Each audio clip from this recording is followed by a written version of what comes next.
Maybe you imagine someone standing in a pristine, sun-dappled forest, communing with nature, pointing out different species of birds. It seems like a peaceful, almost idyllic job, right? A way to escape the noise and chaos of our world for the tranquility of the wilderness. But the truth is, our national parks and forests are some of the last truly wild places on Earth. And for the men and women who patrol these vast, isolated territories, the job is often anything but peaceful. They're the first responders deep in the backcountry, miles from any backup. They deal with poachers, missing persons, and the raw, unpredictable power of nature. But sometimes they encounter things that aren't in any field guide, things they can't explain. Strange lights in the sky, unsettling sounds that echo through the trees when no one else is around, and sights that defy all logical explanation. In this clip, we're diving into some of the most chilling and inexplicable stories shared by the very people who guard our wilderness. These aren't just campfire tales. They are first-hand accounts from seasoned rangers that will make you think twice about your next hike. So, turn down the lights, get comfortable, and prepare to hear what really lurks in the woods. Here are the most terrifying forest ranger stories. My name is Owen Grady. For the past 12 years, I've been a state forest ranger, and for the last 8 of those, my jurisdiction has been the Wharton State Forest. This sprawling expanse of pitch pines and sandy trails, known colloquially as the Pine Barrens, is a world unto itself. My official duties are straightforward trail maintenance, wildlife population monitoring, prevention of illegal dumping and poaching, and general public assistance. Most days are a predictable rhythm of engine noise from my state-issued truck, the crunch of gravel under my boots, and the familiar calls of woodpeckers and blue jays. The public perception of this place is often colored by folklore. Tourists and locals alike love to trade stories about the Jersey Devil, the supposed winged cryptid that stalks these woods. I filed dozens of reports responding to sightings that turned out to be nothing more than a startled great horned owl, a fleeing deer, or the overactive imagination of campers fueled by too many beers around a fire. I am a man of evidence and observation. I deal in soil samples, track plaster casts, and GPS coordinates. In my professional opinion, the Jersey Devil is a useful campfire story and a local mascot, nothing more. But folklore is a stubborn weed. It grows in the dark places, in the stories passed down through generations. And while everyone is looking to the skies for a creature with leathery wings, they miss the whispers that travel along the forest floor. They don't listen for the thing the old-timers from the nearby towns call the whisper of the pines. It's not a legend that makes for good shirts or catchy headlines. It's a quieter, more insidious tale. They say it doesn't scream or howl. It doesn't charge from the undergrowth. It learns your name, and it calls to you when you are most alone in a voice that is both impossibly distant and intimately close. A ghost story, I'd always thought. A way to explain the tricks the wind plays through the dense pine needles. Until last week, I was on a deep patrol, checking the old surveyor markers along the western boundary, miles from any designated trail. It was a still, humid afternoon. The air was thick and heavy, swallowing sound. I hadn't seen another soul for over 5 hours. The only sounds were my own breathing and the snap of twigs under my boots. I was kneeling, brushing pine duff from a granite marker, when I heard it. Owen. The voice was not carried on the wind. There was no wind. It didn't echo from a distance. It was a dry, sibilant whisper that felt as if it had been spoken directly into my ear. I spun around, my hand instinctively going to the sidearm on my hip. My heart hammered against my ribs, a frantic drum in the dead silence. There was nothing. Just the endless, monotonous rows of pine trees, their trunks dark against the sandy soil. No birds, no squirrels, nothing. The forest was holding its breath. I stood there for what felt like an eternity, slowly turning in a full circle, my eyes scanning every shadow, every thicket of blueberry bushes. My rational mind raced for an explanation, auditory hallucination, the result of dehydration or fatigue. A stray radio signal. I unclipped my radio from my shoulder strap. It was silent, not even the faint hiss of static. I called out, "This is Ranger Grady!" "Is anyone out there?" My own voice sounded alien and loud, a clumsy intrusion into the oppressive quiet. The only reply was the silence that followed, now deeper and more menacing than before. I spent another hour circling the area, finding no tracks, no broken branches, no sign of human presence whatsoever. I tried to dismiss it, to file it away in the back of my mind as a neurological quirk. But the feeling of being watched, of a deeply personal violation, clung to me like the damp forest air. That feeling has been my constant companion for a week. And it led me here, this morning, back to the same remote sector. I told myself I was just being thorough, following up on an anomaly, but I knew I was hunting for a ghost. The sun was barely up, casting long, distorted shadows that twisted the familiar landscape into something alien. I found the tracks 50 yards from where I'd heard the whisper. They were fresh, likely from the night before, and they stopped my heart cold. My training has taught me to identify the tracks of every creature in this forest, from the delicate print of a red fox to the heavy tread of a black bear. These belonged to none of them. They were bipedal, but the similarities to a human print ended there. The prints were long and unnervingly narrow, pressed deep into the sandy soil as if by a great weight. There was no discernible arch or heel. And the toes, there were 3 of them, each one impossibly long and thin, like gnarled roots splayed at an unnatural angle. They weren't hooves, as the legend of the devil would suggest. They weren't paws. They were something else entirely, something that biology could not explain. The gait was wrong, too. The stride was too long, and one foot seemed to drag slightly, scoring a shallow line in the earth between each step. I knelt, my camera already in hand, documenting every angle. The professional in me took over, a cold, detached process of evidence collection. But beneath that veneer, a primal fear was taking root. This was not a story. This was not a trick of the wind. This was physical proof. Something walks these woods on 3 toed feet. And last week, it spoke my name. My patrol today is no longer routine. It's a search for the source of those whispers and the creature that made these tracks. And for the first time in my career, I am afraid of what I might find in my own forest. Protocol dictates that upon discovering unidentifiable tracks potentially linked to a dangerous animal, I should secure the area, withdraw, and report to regional command. I am a man who has always lived by the book, by the clear, cut regulations, that separate order from the chaos of nature. But as I stared down at the 3 toed impressions in the sand, the book seemed like a flimsy shield against a truth I could no longer ignore. My duty as a ranger was now eclipsed by a more primal need to know, to understand the source of the fear that had taken root in my soul. I made a choice. I would follow the tracks. With my sidearm unholstered and held low at my side, I began to move, placing my boots as carefully as a hunter. The trail led me away from any recognizable landmark, deeper into the tangled heart of the Wharton sector.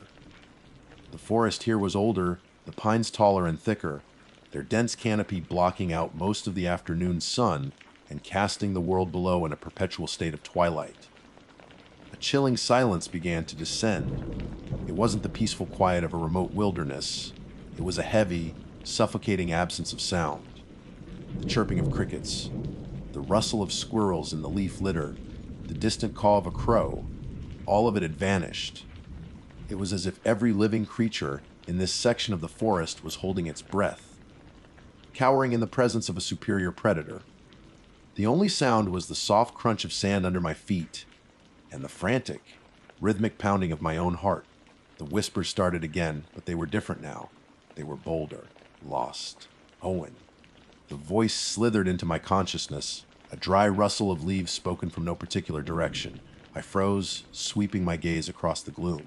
Nothing. Just trees. Endless, silent trees. I pushed onward, my knuckles white on the grip of my pistol. Then came another whisper, this time in a different tone, a perfect imitation of my wife, Sarah's, voice laced with concern. "Honey, are you all right?" The mimicry was so flawless it sent a jolt of pure ice through my veins. It was a violation, a sacrilegious twisting of something precious and safe. "Stop it," I muttered into the silence, my voice trembling. The only reply was a soft, dry chuckle that seemed to come from all around me, a sound devoid of any warmth or humor. It was the sound of a cat playing with a mouse. As I followed the dragging track, I started to notice other signs. On the trunks of several large pines, there were markings. 3 long, parallel gashes dug deep into the bark. I ran my fingers over them. They weren't from a bear. The claw marks were too thin, too precise. They looked as if someone had dragged 3 sharp, iron nails down the length of the tree with incredible force. Each set of marks was at the same height, roughly 7 feet from the ground. Whatever made them was tall. The tracks eventually led me to a small, unnatural clearing. It was a perfect circle, about 30 feet in diameter, where the ubiquitous pine needles and undergrowth had been meticulously swept away, leaving only the pale, clean sand. And in the center of that circle was a sight that made the acid rise in my throat. It was an altar of sorts, a carefully constructed spiral made entirely of animal bones. Deer femurs, the delicate ribs of foxes, the tiny skulls of rabbits and squirrels. All of them were picked clean, bleached white by the sun. They were arranged with a terrifying, artistic precision, spiraling inward to a single point. And at the very center of that spiral, placed with the reverence of a gemstone, was a single, iridescent black crow's feather. This was not the work of an animal. Animals kill to eat to survive. They do not create macabre shrines. This was the work of an intelligence, an alien, ritualistic intelligence that found meaning and perhaps even beauty in death. This was a message, a territorial marker. The professional part of my brain, the part that dealt with evidence, screamed at me to take pictures, to document this. The human part of me, the part that was now paralyzed with fear, just wanted to run. As I stood there, transfixed by the grotesque sculpture, a loud snap of a breaking twig echoed from the tree line directly behind me. I spun around in an instant, raising my weapon, my training taking over. My eyes scanned the shadows, my finger tightening on the trigger. "Show yourself!" I yelled, my voice cracking. For a terrifying second, there was nothing. Then I saw it. It wasn't a clear view, just a fleeting, nightmarish impression. A tall, impossibly thin silhouette detaching itself from the shadow of a massive pine tree and slipping silently behind another. It moved with a fluid, unnatural grace too quick for my eyes to properly track. It was there, and then it was gone. But the image was burned into my mind: long, spindly lungs, a body no wider than a sapling, and a sense of height that seemed to defy its frail structure. That was enough. The hunt was over. I was no longer the hunter, I was the prey. I turned and began to retreat, not running, but moving with a swift, deliberate pace back the way I came.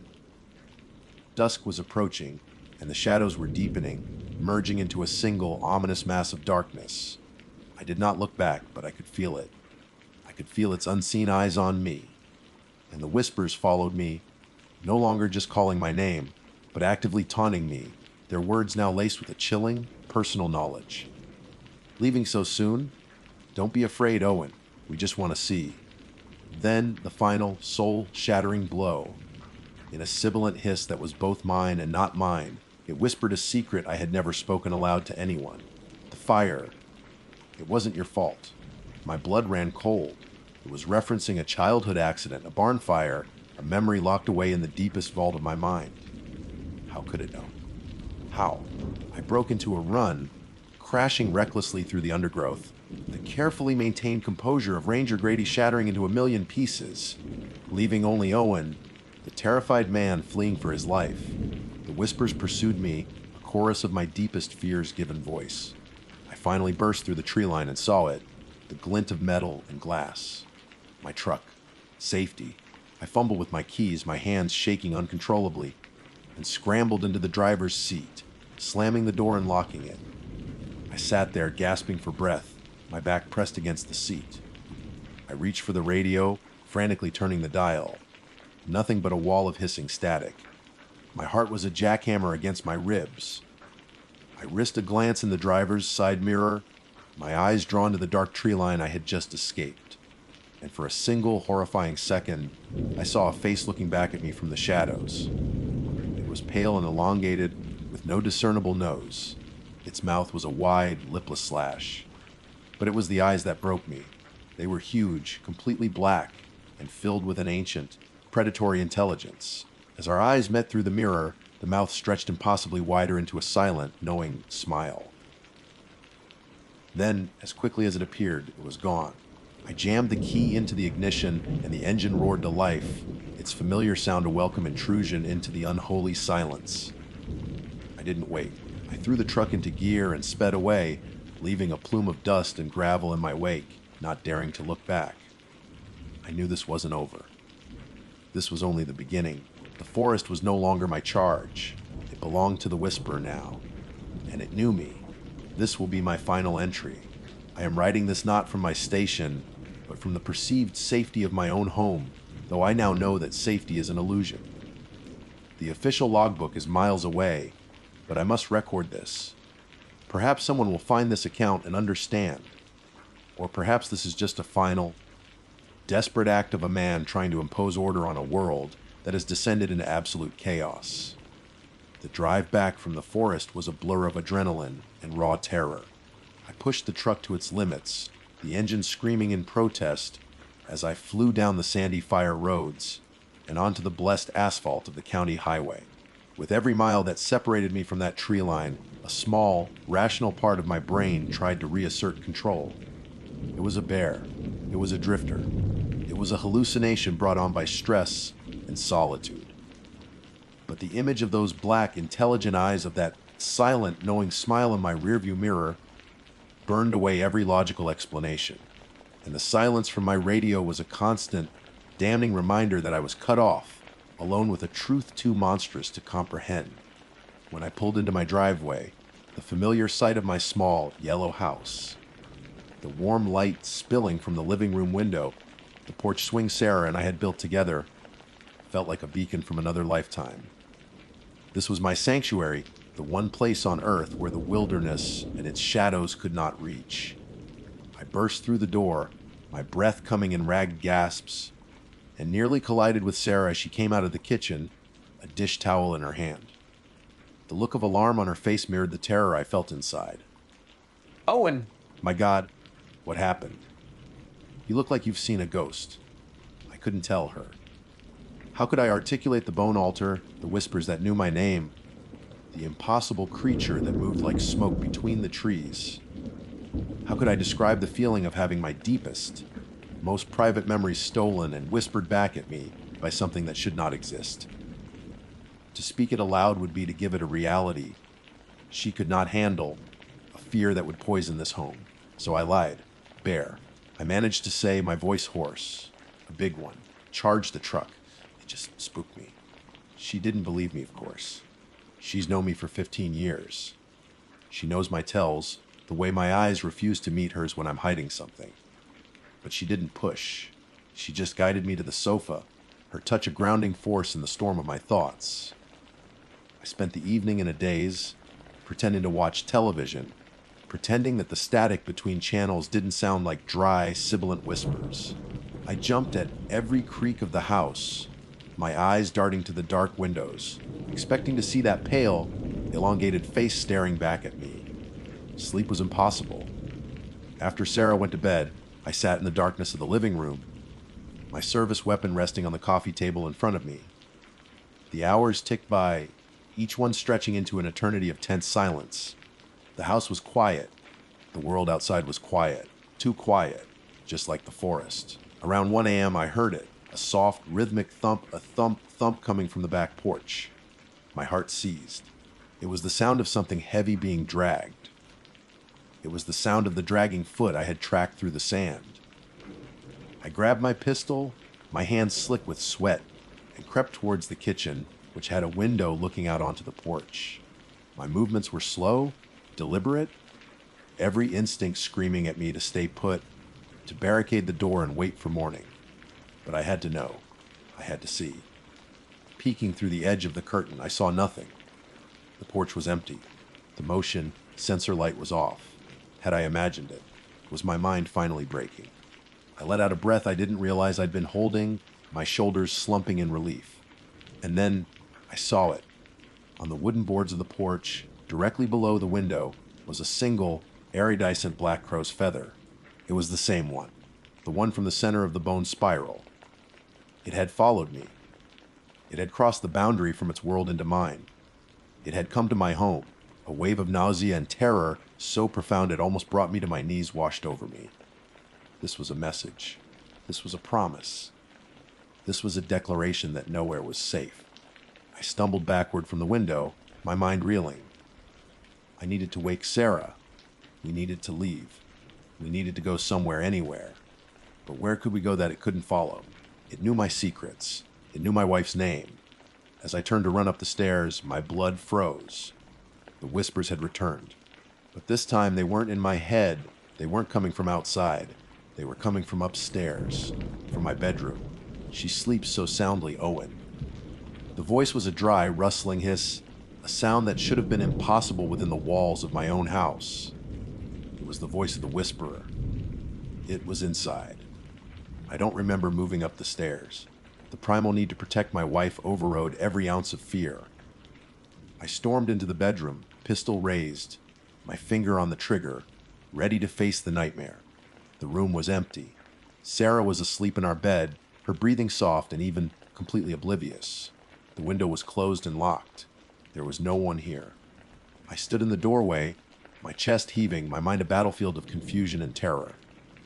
Then Sarah stirred in her sleep. She mumbled something, her voice thick with slumber. I leaned closer, trying to make out the words. She spoke again, a little clearer this time, a soft, gentle whisper. "It's okay," she murmured, a faint smile on her sleeping face. "Don't be afraid. We just want to see." They were the exact same words the whisperer had taunted me with in the forest.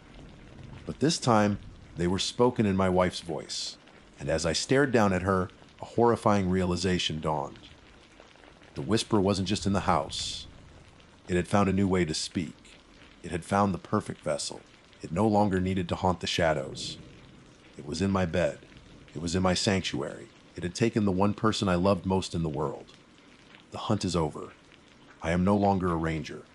I am no longer a husband. I am just a man who is about to face a monster. And this time, I won't be running. My name is Maya Kai. For the last 12 years, I have held the position of park ranger within the cathedral, like confines of Redwood National Park. It is a title I carry with a profound sense of duty and belonging. This forest is not merely a jurisdiction I patrol. It is an extension of my own being. My life's work has been to learn its intricate language. The subtle shift of a fern frond, the complex cadence of a raven's call, the scent of rain on thousand-year-old bark. I have always found solace in this deep, resonant conversation with the wild. My connection with the wildlife here is usually a source of comfort, a constant, living reassurance that I am part of something immeasurably vast and ancient. I can read their signs, understand their warnings. A flicker of a deer's tail can tell me if a predator is near or if it's merely startled by a falling pine cone. I can differentiate the territorial squabble of squirrels from a genuine cry of alarm. This fluency has been my greatest asset, allowing me to move through the towering groves not as an intruder, but as a welcome guardian. Until now. For the past month, the dialogue has changed. The forest's voice has become strained, its syntax broken by a terror I cannot decipher. It started with the elk. I know the herds of Roosevelt elk in the southern sector of the park intimately. I've watched calves take their first steps and old bulls challenge their rivals. Their normal state is one of placid, grazing majesty.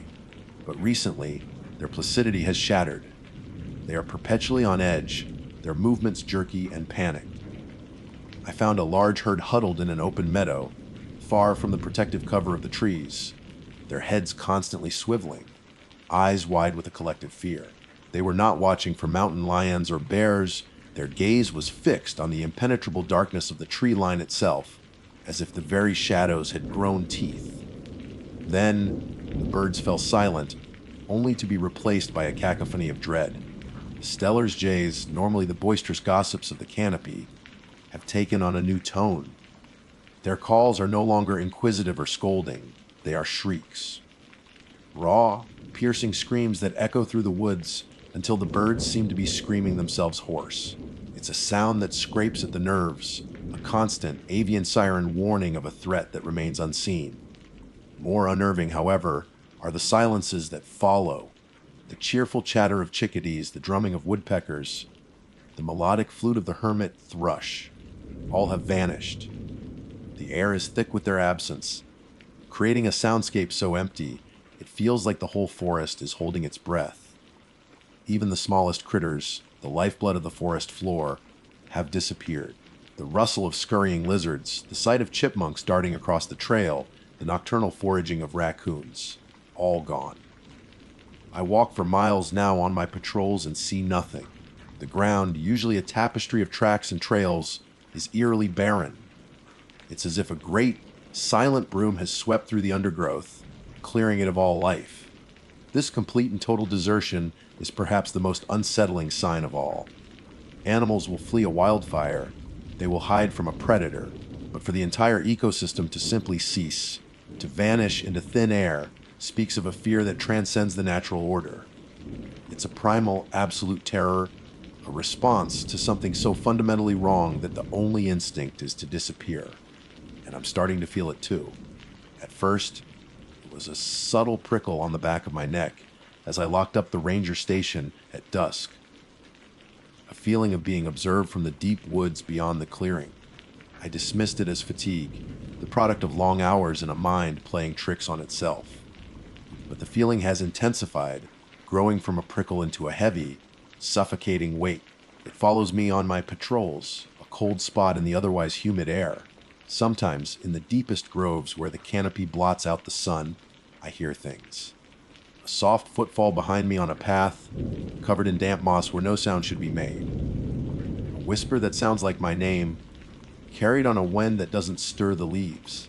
The rational part of my mind, the part trained in biology and ecosystem management, scrambles for an explanation.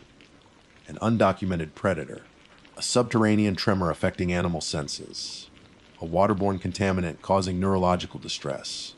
I have filed reports, taken soil and water samples, and set up infrared camera traps in the areas of greatest disturbance. My supervisor, a pragmatic man named Henderson who has seen it all, thinks I'm letting the isolation get to me. The forest is a big, quiet place, Kai. He told me last week, his voice tinny over the radio. It can play tricks on you. Get some rest. But I know this is not a trick of the mind. The evidence is all around me in the petrified stance of the elk and the raw throats of the jays. The camera traps have yielded nothing but static, laced footage of empty trails, the batteries draining in a matter of hours instead of weeks. A fact that Henderson's pragmatism couldn't explain away. The data from the samples has all come back negative. There is no scientific explanation for the spreading paralysis of fear. Last night, I had a nightmare. I was standing in the heart of the Ladybird Johnson Grove, surrounded by the ancient giants. But in my dream, they were not trees. They were tombstones, silent and gray. The air was thick with the smell of decay and damp earth, and I could feel something moving between them, a presence of immense age and profound malice. It never showed itself, but I could feel its hunger, a void that seemed to be drawing all the life and warmth out of the forest. I woke up in my small cabin, drenched in a cold sweat, the sound of a Stellar's jay screaming frantically just outside my window. The whole forest is terrified of something even it can't name. And now, so am I. The feeling of being watched has now become a constant, unwelcome companion. It's no longer confined to the deep woods or the twilight hours. It clings to me like the damp coastal fog, a persistent pressure against my senses. Henderson's advice to get some rest feels like a distant, naive echo from a world that no longer exists. Rest is a luxury I can't afford, and sleep offers no escape, only a descent into those same recurring nightmares of gray, silent groves and a hungry, formless presence. My official reports on the abnormal animal behavior have been met with bureaucratic silence, filed away under further observation required. I am on my own. My patrols have become less about routine checks and more about a desperate, focused investigation. I have abandoned the designated trails, pushing deeper into the park's untamed heart, guided by an instinct I can't explain. It's a pull towards the areas where the wrongness, for lack of a better term, feels most concentrated. These are places the tourists never see, ancient stands of timber where the air is still and heavy, and the silence is so profound it has a physical weight. It was in one such grove, a place I privately named the Silent Heart, that I found the first tangible piece of evidence. It was a deer, or what was left of one. I was drawn by a scent that cut through the clean smell of redwood and loam, a coppery, metallic odor that was disturbingly out of place. The carcass lay in a small clearing, and from a distance it looked like a clean kill from a mountain lion. But as I drew closer, the inconsistencies became glaring. There were no drag marks, no signs of a struggle. The deer lay on its side as if it had simply collapsed. The truly disturbing part was the nature of its death. There were no bite marks on the neck, no claw slashes on the flanks. Instead, the animal's body seemed hollowed out. Its rib cage was intact, but the flesh and organs within had been liquefied and drained, leaving behind a ghastly, sunken vessel. A small, perfectly circular hole, no bigger than a coin, was bored into the base of its skull. I've been a ranger for over a decade. I have seen what bears, cougars, and even poachers can do. I had never seen anything like this. The discovery galvanized me. This was no longer a vague feeling or a collection of behavioral anomalies. This was a physical, verifiable event. I documented the scene meticulously, taking photographs from every angle and carefully bagging the area around the strange wound for analysis, though I had a sinking feeling that standard forensics would be useless here. As I worked, the feeling of being watched intensified to an almost unbearable degree. The silence of the grove pressed in, and I had the distinct impression that I was being tolerated, that my presence was being observed with a cold, analytical curiosity. I backed away from the carcass slowly, never turning my back on the trees, my hand resting on the canister of bear spray on my hip, knowing it would be utterly useless against whatever had done this. My attempts to bring this to Henderson were met with a new level of dismissive skepticism. When I presented the photographs, he barely glanced at them. Probably a new kind of parasite, Kai. Or maybe a disease we haven't seen before. Nature is full of weird stuff. He suggested I was becoming obsessed, reading sinister intent into natural processes. He ordered me to stick to the main trails and focus on tourist management. We have a potential new variant of Phytophthora ramorum in the northern sector, he said, his voice firm. That's a real, tangible threat. I need you focused on that, not on ghost stories. His refusal to acknowledge the reality of what I was seeing was infuriating, but also terrifying. It meant that whatever was happening in the park, I had to face it alone. I disobeyed his orders. The next day, I called in sick and returned to the Silent Heart. The deer carcass was gone. Not dragged away, not scavenged, vanished. The ground where it had lain was undisturbed, covered in a fresh layer of redwood needles, as if it had never been there at all. It was a clear message: you saw what we allowed you to see. I began to research historical park records, local tribal legends, and any obscure reports of unexplained phenomena in the region. I spent my nights poring over digitized archives, searching for any parallel, any story that might offer a clue. Most of it was useless. Tales of Bigfoot and spectral lights. But then I found it a brief, century-old entry in the journal of one of the park's first wardens. He wrote of a sickness of the spirit that would occasionally fall upon the forest, a time when the animals would flee from the shadows, and a silent hunger would awaken in the deep woods. He attributed it to an ancient entity, a being the local tribe spoke of only in hushed whispers. They called it the imitator for its ability to mimic sounds and forms, to create a perfect illusion of safety to lure its prey. The warden dismissed it as local superstition, but his descriptions of the animal's behavior mirrored my own observations with chilling accuracy. Armed with this sliver of folklore, I felt a new resolve. This was not a random evil. It was something known, something with a history. The next day, I went back on patrol, this time with a new purpose. I wasn't just observing, I was hunting. I carried a digital audio recorder, hoping to capture the whispers I'd been hearing. As I ventured into another area of profound silence, near the park's western edge, I turned it on. For hours I walked, recording nothing but the sound of my own footsteps and breathing. The air grew cold, and the oppressive silence deepened. I was about to give up when I heard it, a child crying. The sound was faint but clear, a desperate, sobbing plea for mama. My training, my every instinct, screamed at me to respond. I broke into a run, crashing through the undergrowth towards the sound, calling out, "I'm here! I'm a ranger! Where are you?" The crying continued, always seeming to be just a few hundred feet ahead. It led me deeper and deeper into an unfamiliar, labyrinthine grove of gnarled, ancient trees. The light grew dim, and a strange, low, lying mist began to curl around my boots. Then, abruptly, the crying stopped. The silence that rushed in was absolute and terrifying. And in that silence, I heard a new sound, played back through my own audio recorder that was still clipped to my vest. It was my voice, calling out, "I'm here! I'm a ranger! Where are you?" A perfect, chilling mimicry.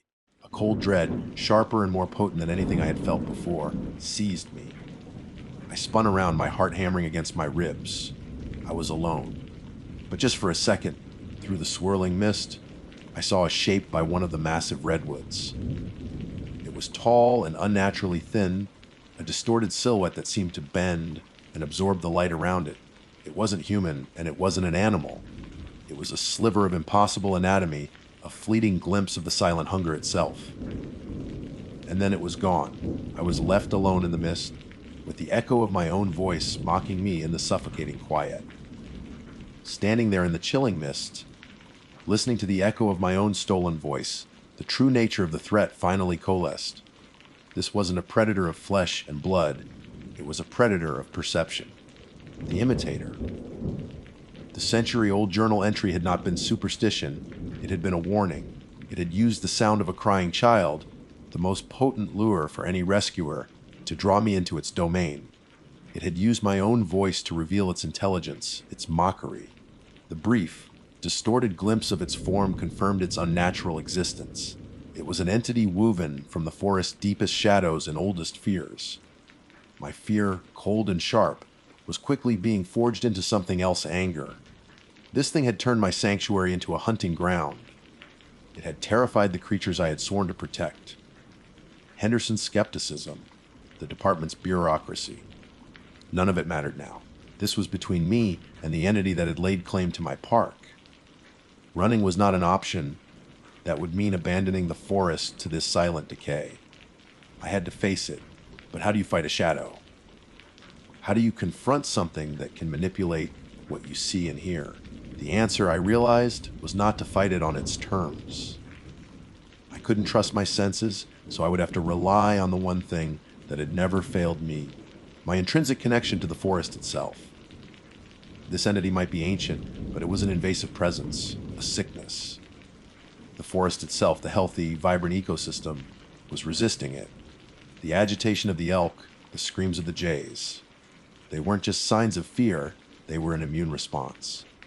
They were a warning system that I had been trying to read. I made my way back to the ranger station, my mind racing. The journal had mentioned the local tribes spoke of the entity in whispers. Perhaps their lore held not just a name, but a solution.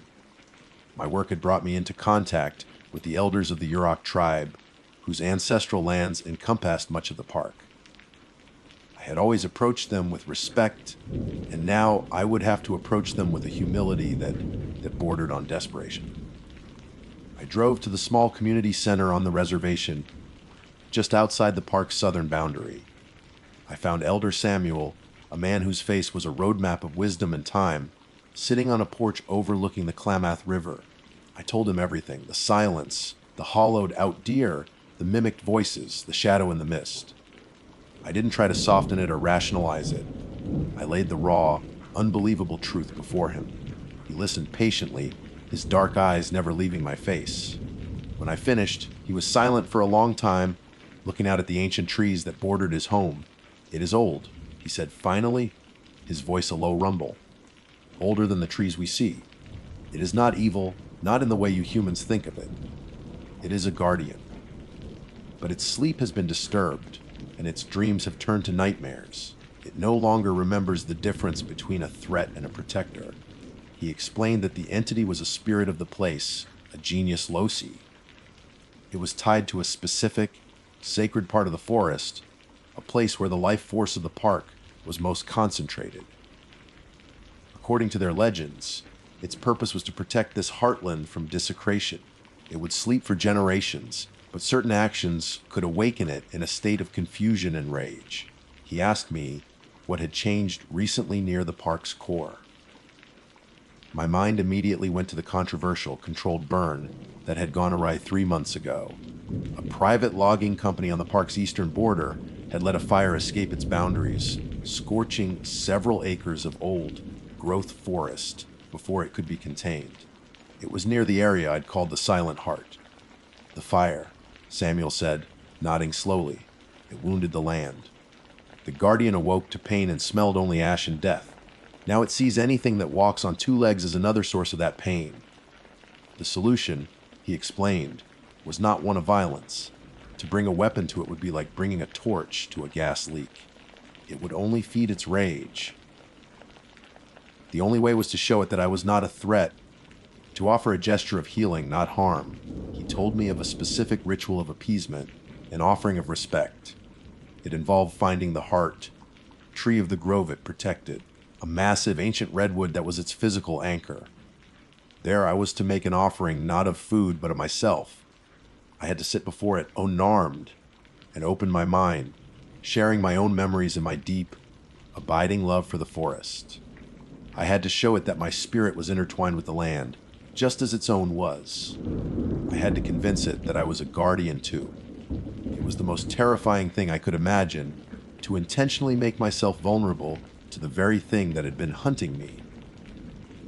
The next morning, at dawn, I entered the park, but this time I left my gear behind. No radio, no bear spray, no sidearm. I carried only a small, smooth stone from the banks of the Klamath River, a gift from Elder Samuel, a symbol of life, giving water to counter the memory of the fire.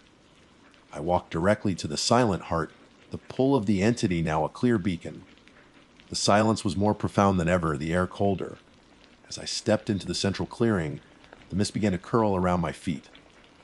The tall, thin shadow detached itself from the base of the largest redwood I had ever seen, the heart tree.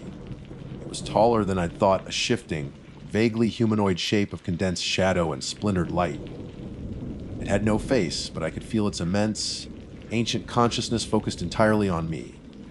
My heart pounded, but I held my ground. I knelt on the damp earth, placed the river stone at the base of the great tree, and closed my eyes. I didn't speak. Instead, I projected my thoughts, my memories. I showed it my first day as a ranger, the awe I felt standing beneath these giants. I showed it the joy of seeing a fawn take its first steps, the satisfaction of clearing a blocked stream, the quiet peace of a sunrise over the canopy. I shared my pain at seeing the forest hurt, my anger at the fire, my fear for the creatures that had vanished. I held nothing back, offering my spirit, my devotion, my very essence as a ranger, as a part of this forest. For an eternity, there was nothing. The cold intensified, and I felt a crushing pressure on my mind, a wave of its pain and confusion. It felt my presence, probed my memories with a disorienting, alien intelligence. Then, slowly, the pressure receded. The unnatural cold began to dissipate. I opened my eyes. The shadow was gone. A faint breeze stirred the high branches, and from the canopy, I heard a tentative, questioning chirp from a single chickadee. It was the most beautiful sound I had ever heard. Over the next few days, life returned to the Redwood National Park. The Stellar's jays softened their calls, the elk returned to their calm grazing, and the rustle of small creatures slowly began to animate the undergrowth once more. The sickness had passed. The guardian was at peace, its fever broken. The forest was breathing again. My work continues, but I walk the trails with a new awareness. The forest is no longer just a place of beauty and natural order. It has a deeper, more mysterious dimension. I know that in its silent heart, an ancient consciousness is watching. It is no longer a source of terror. It is a presence I acknowledge with a quiet nod of respect, a fellow guardian. Our connection is now complete, a bond forged in shared purpose and absolute terror. The forest is safe, but it holds its secrets, and I am now one of them. My name is Rice Valerius, Ranger First Class with the U.S. Forest Service, badge number 734. My service record spans 15 years, the last 10 of which have been spent here in the vast, humbling expanse of the Tongass National Forest in Alaska. Most rangers see their job as a mixture of conservation, law enforcement, and public education. For me, it has always been something more akin to stewardship of a place that was ancient long before the first human drew breath.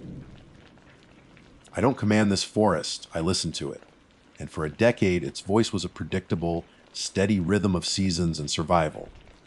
Then there is the Silent Heart. It's not a name you'll find on any official map. It's a designation whispered among the veteran rangers, a term of both reverence and caution. It refers to the oldest, most remote, and almost entirely untouched sector of the Tongass. We're talking about a primal world, a sprawling territory of several hundred square miles, where the trees are true giants, patriarchs of Sitka spruce and western hemlock whose canopies form a dense, interlocking ceiling that smothers the sky. The forest floor is a deep, perpetually damp carpet of moss and fallen needles, a cushion that swallows sound so completely that you can hear the beat of your own heart in your ears. That's where the name comes from, the silence. It's not merely quiet in the way a library is quiet. It is an active, profound, and often oppressive stillness. Once you cross its unspoken boundary, the familiar chatter of the woods, the scolding of squirrels, the distant call of a raven, the rustle of a snowshoe hare in the undergrowth, ceases. It doesn't fade out, it stops, as if a door has been closed behind you. The air itself feels heavier, charged with a strange, static potential. Patrolling the Silent Heart is a specialized assignment given only to those with extensive solo wilderness experience and a psychological evaluation that borders on the invasive. For 9 years, I was one of only 3 rangers certified for these treks. We go in for 2-week rotations, checking for signs of illegal logging or poaching, though no one has ever been foolish enough to attempt either, and maintaining a series of discrete sensor stations that monitor environmental data. The work is isolating, demanding, and requires a level of self-reliance that few possess. For the longest time, I found a strange comfort in it. The silence was a balm. In that immense quiet, you felt the presence of the forest itself. It was ancient, vast, and utterly indifferent. It didn't care about my name, my purpose, or my existence. I was a fleeting microbe on the skin of a leviathan, and in that cosmic insignificance, there was a sense of peace. The presence was just there, a constant, unchanging feature of the landscape, no different from the granite cliffs or the glacial streams. It had its own state of being, and as long as you respected its boundaries and its nature, it left you alone. My last trek, however, was different. It began 3 weeks ago, on a crisp Tuesday morning. The forecast was clear, my pack was loaded with supplies, and my gear check was nominal. The first day was routine. I hiked the 12 miles from the drop off point to the edge of the Silent Heart, the familiar sounds of the outer forest, my farewell chorus. As I stepped over a fallen log that I had long designated as the unofficial threshold, the silence descended as expected. Heavy, complete. I made camp, ate my rations, and settled into the rhythm of the place. But as I sat by my small, smokeless stove, I felt the first hint that something was amiss. It wasn't a sound or a sight. It was a pressure change, a subtle shift in the atmosphere that made the fine hairs on my arms stand up. It felt like the air, pressure drop before a violent thunderstorm, but the sky above the canopy, what little I could see of it, was a serene, star-dusted black. I dismissed it as fatigue, an artifact of the long hike, but the feeling persisted. The indifference I had grown so accustomed to was gone. The presence, The vast, sleeping consciousness of the forest felt different. It was as if a sleeper had begun to stir in their bed, muscles twitching, breath catching in the prelude to waking. The next morning, the feeling intensified. The silence was no longer peaceful, it was watchful. It was the kind of quiet that follows a question, an expectant hush demanding an answer. As I conducted my patrol, I found myself glancing over my shoulder, a paranoid tic I hadn't experienced since my rookie year. The trees, ancient sentinels I had come to know as individuals, seemed to lean in, their gnarled bark like the skin of listening beasts. Then came the first concrete anomaly. My compass, a military, grade Swana that had never failed me, began to behave erratically. The needle didn't just waver, it spun lazily, then began to rotate in a slow, steady circle, completely untethered from magnetic north. I stopped, tapped the casing, and checked my GPS. The GPS was dead, not out of battery. The screen was a blank, unresponsive void. Both devices had been in perfect working order an hour before. A cold knot of dread tightened in my stomach. I am a man of procedure and logic. I began to cycle through rational explanations, localized magnetic interference from an iron deposit, an atmospheric event affecting the electronics. But I knew this terrain. There were no such deposits here. And no solar flare could account for the simultaneous failure of both a magnetic compass and a shielded GPS unit. I decided to press on toward the first sensor station, navigating by the sun's position and my own intimate knowledge of the topography. The feeling of being watched intensified with every step. It was no longer a passive observation. It felt analytical. A pressure was building not just in the air around me, but inside my skull, a low, sub-audible hum that was more a feeling than a sound. It was the vibration of a bass string so immense it defied hearing, a thrumming I felt in my sternum. When I finally reached the clearing for the first sensor station, I stopped dead. The station was gone, not damaged or ransacked. The 6-foot steel pole, the solar panel, the hardened case for the electronics, all of it had vanished. All that remained was a perfectly round, 3-foot, deep hole in the mossy earth, as if the entire apparatus had been plucked from the ground like a weed. There were no tracks, no drag marks, no sign of human or machine intervention. The earth around the hole was pristine, undisturbed. It was then I knew. This was not a malfunction or a freak natural event. The presence in the silent heart was no longer indifferent. It was stirring, and in its waking, it was methodically, cleanly, and silently erasing any trace of my world from its own. Something old was waking up, and I had the terrifying certainty that it was not pleased to find us here. For a long moment, I could only stare at the hole. My training screamed at me to act, take photos, collect soil samples, log the event in my notebook. My hands trembled as I fumbled for my camera, but my fingers felt clumsy and disobedient. This was not a crime scene. This was a statement, an act of impossible, effortless removal. The thought of retreat was a tempting siren song in my mind. Head east, don't stop, pray you can navigate without instruments. But another deeper part of me, the part that had dedicated a decade to this place, refused.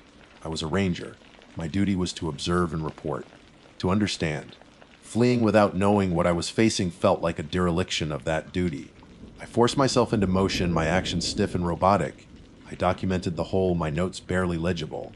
Then, I shouldered my pack and made a decision that went against every instinct for self-preservation screaming within me. I would continue to the next sensor station, another 8 miles deeper into the heart. My logic was thin, a flimsy shield against a growing terror. Maybe this was an isolated event. Maybe Station 2 would provide an answer, a clue, anything other than this perfect, silent negation. The hike to Station 2 was a descent into a waking nightmare. The forest had changed. It was no longer merely watching. It felt like it was actively resisting me. The familiar game trails I used for navigation seemed to have shifted, weaving into impenetrable thickets of Devil's Club, whose thorns snagged my clothes like grasping fingers. The ground, usually a firm carpet of moss, became soft and yielding in places, sucking at my boots as if trying to hold me fast. The oppressive silence remained, but it was now punctuated by a new element. At the edge of my hearing, I began to perceive whispers. They weren't human. They were the sound of wind through pine needles, the creak of a branch, the trickle of water, but they were twisted into patterns that mimicked the cadence of speech, forming syllables that my brain desperately tried and failed to assemble into words. The pressure in my skull intensified, the low hum building into a constant, nauseating thrum. It was accompanied by flashes of movement in my peripheral vision. Dark, fleeting shapes that were too large and moved with an unnatural fluidity to be any known animal. When I'd spin around, my heart hammering, there was never anything there. Just the ancient, silent trees. They seemed closer now, their massive trunks forming a labyrinth that defied my memory of the landscape.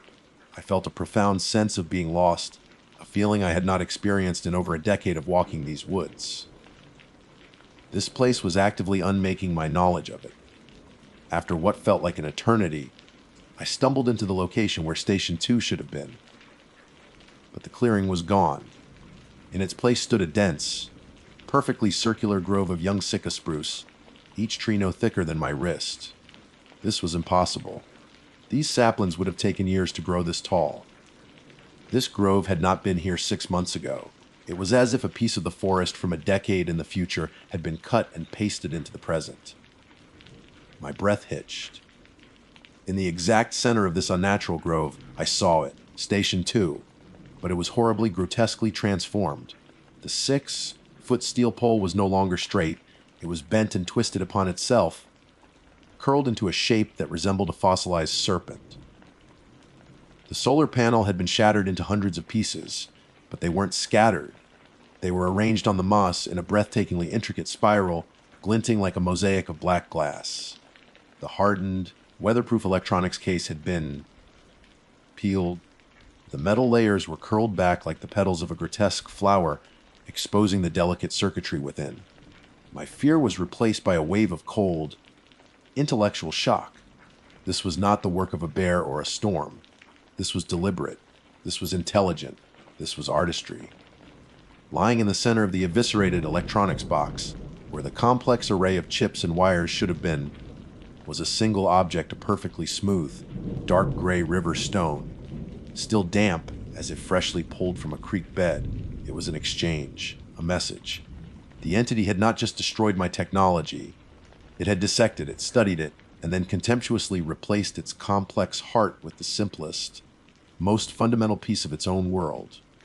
It was a gesture of such immense, alien power that it dwarfed my previous fear. As I stared at the stone, the constant, humming pressure in my mind finally coalesced. It wasn't a sound or a thought, but a pure, primal command pushed directly into my consciousness with the force of a physical blow. Leave. The word leave wasn't a suggestion. It was a physical force, a concussive wave of intent that buckled my knees and sent a spray of saliva from my lips. I staggered back, my vision swimming, my hand flying to my head as if to clutch the thought and pull it out. The humming in my skull peaked, vibrating through my bones until my teeth ached with it. For the first time in my career, raw animal panic overrode every shred of training and discipline. I turned and ran. I didn't choose a direction. I simply fled, crashing through the unnatural grove of young spruce, the supple branches whipping at my face and arms. The command echoed in my mind, a silent, ceaseless scream that propelled me forward. I burst out of the grove and into the oppressive twilight of the ancient forest, my lungs burning, my pack feeling like an anchor trying to drag me down into the moss. I ran blindly, stumbling over roots, slipping on damp earth, driven by a terror so profound it was almost a religious experience. The forest itself seemed to conspire to trap me. The ground, which had previously sucked at my boots, now actively tried to trip me. Roots, thick as pythons, seemed to ready up from the soil of my path. Low-hanging branches, heavy with moss, swung down with uncanny timing, aiming for my head. The whispers intensified, no longer at the edge of my hearing, but swirling around me, a cacophony of sibilant, alien syllables that scraped at the inside of my skull. They weren't just sounds anymore, they were carrying images with them.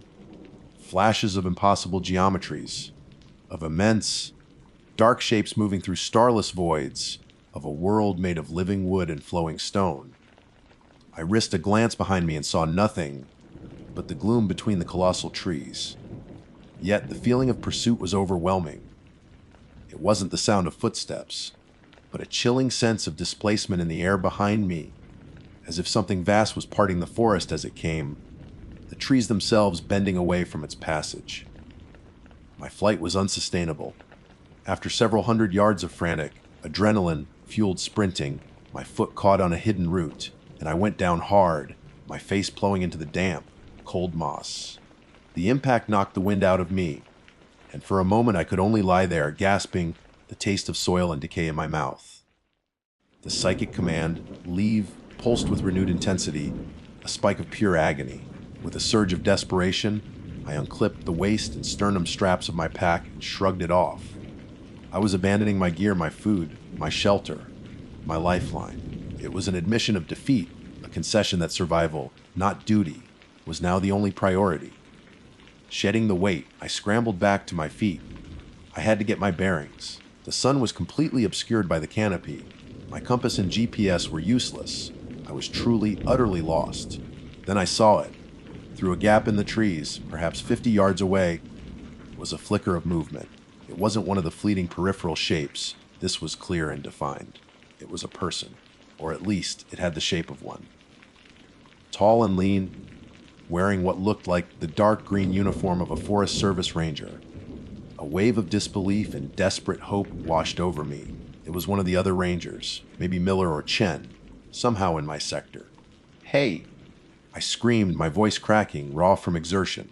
"Over here." The figure stopped and turned slowly towards me. Even at that distance, the motion seemed wrong. It was too smooth, too fluid, lacking the subtle articulations of a human body.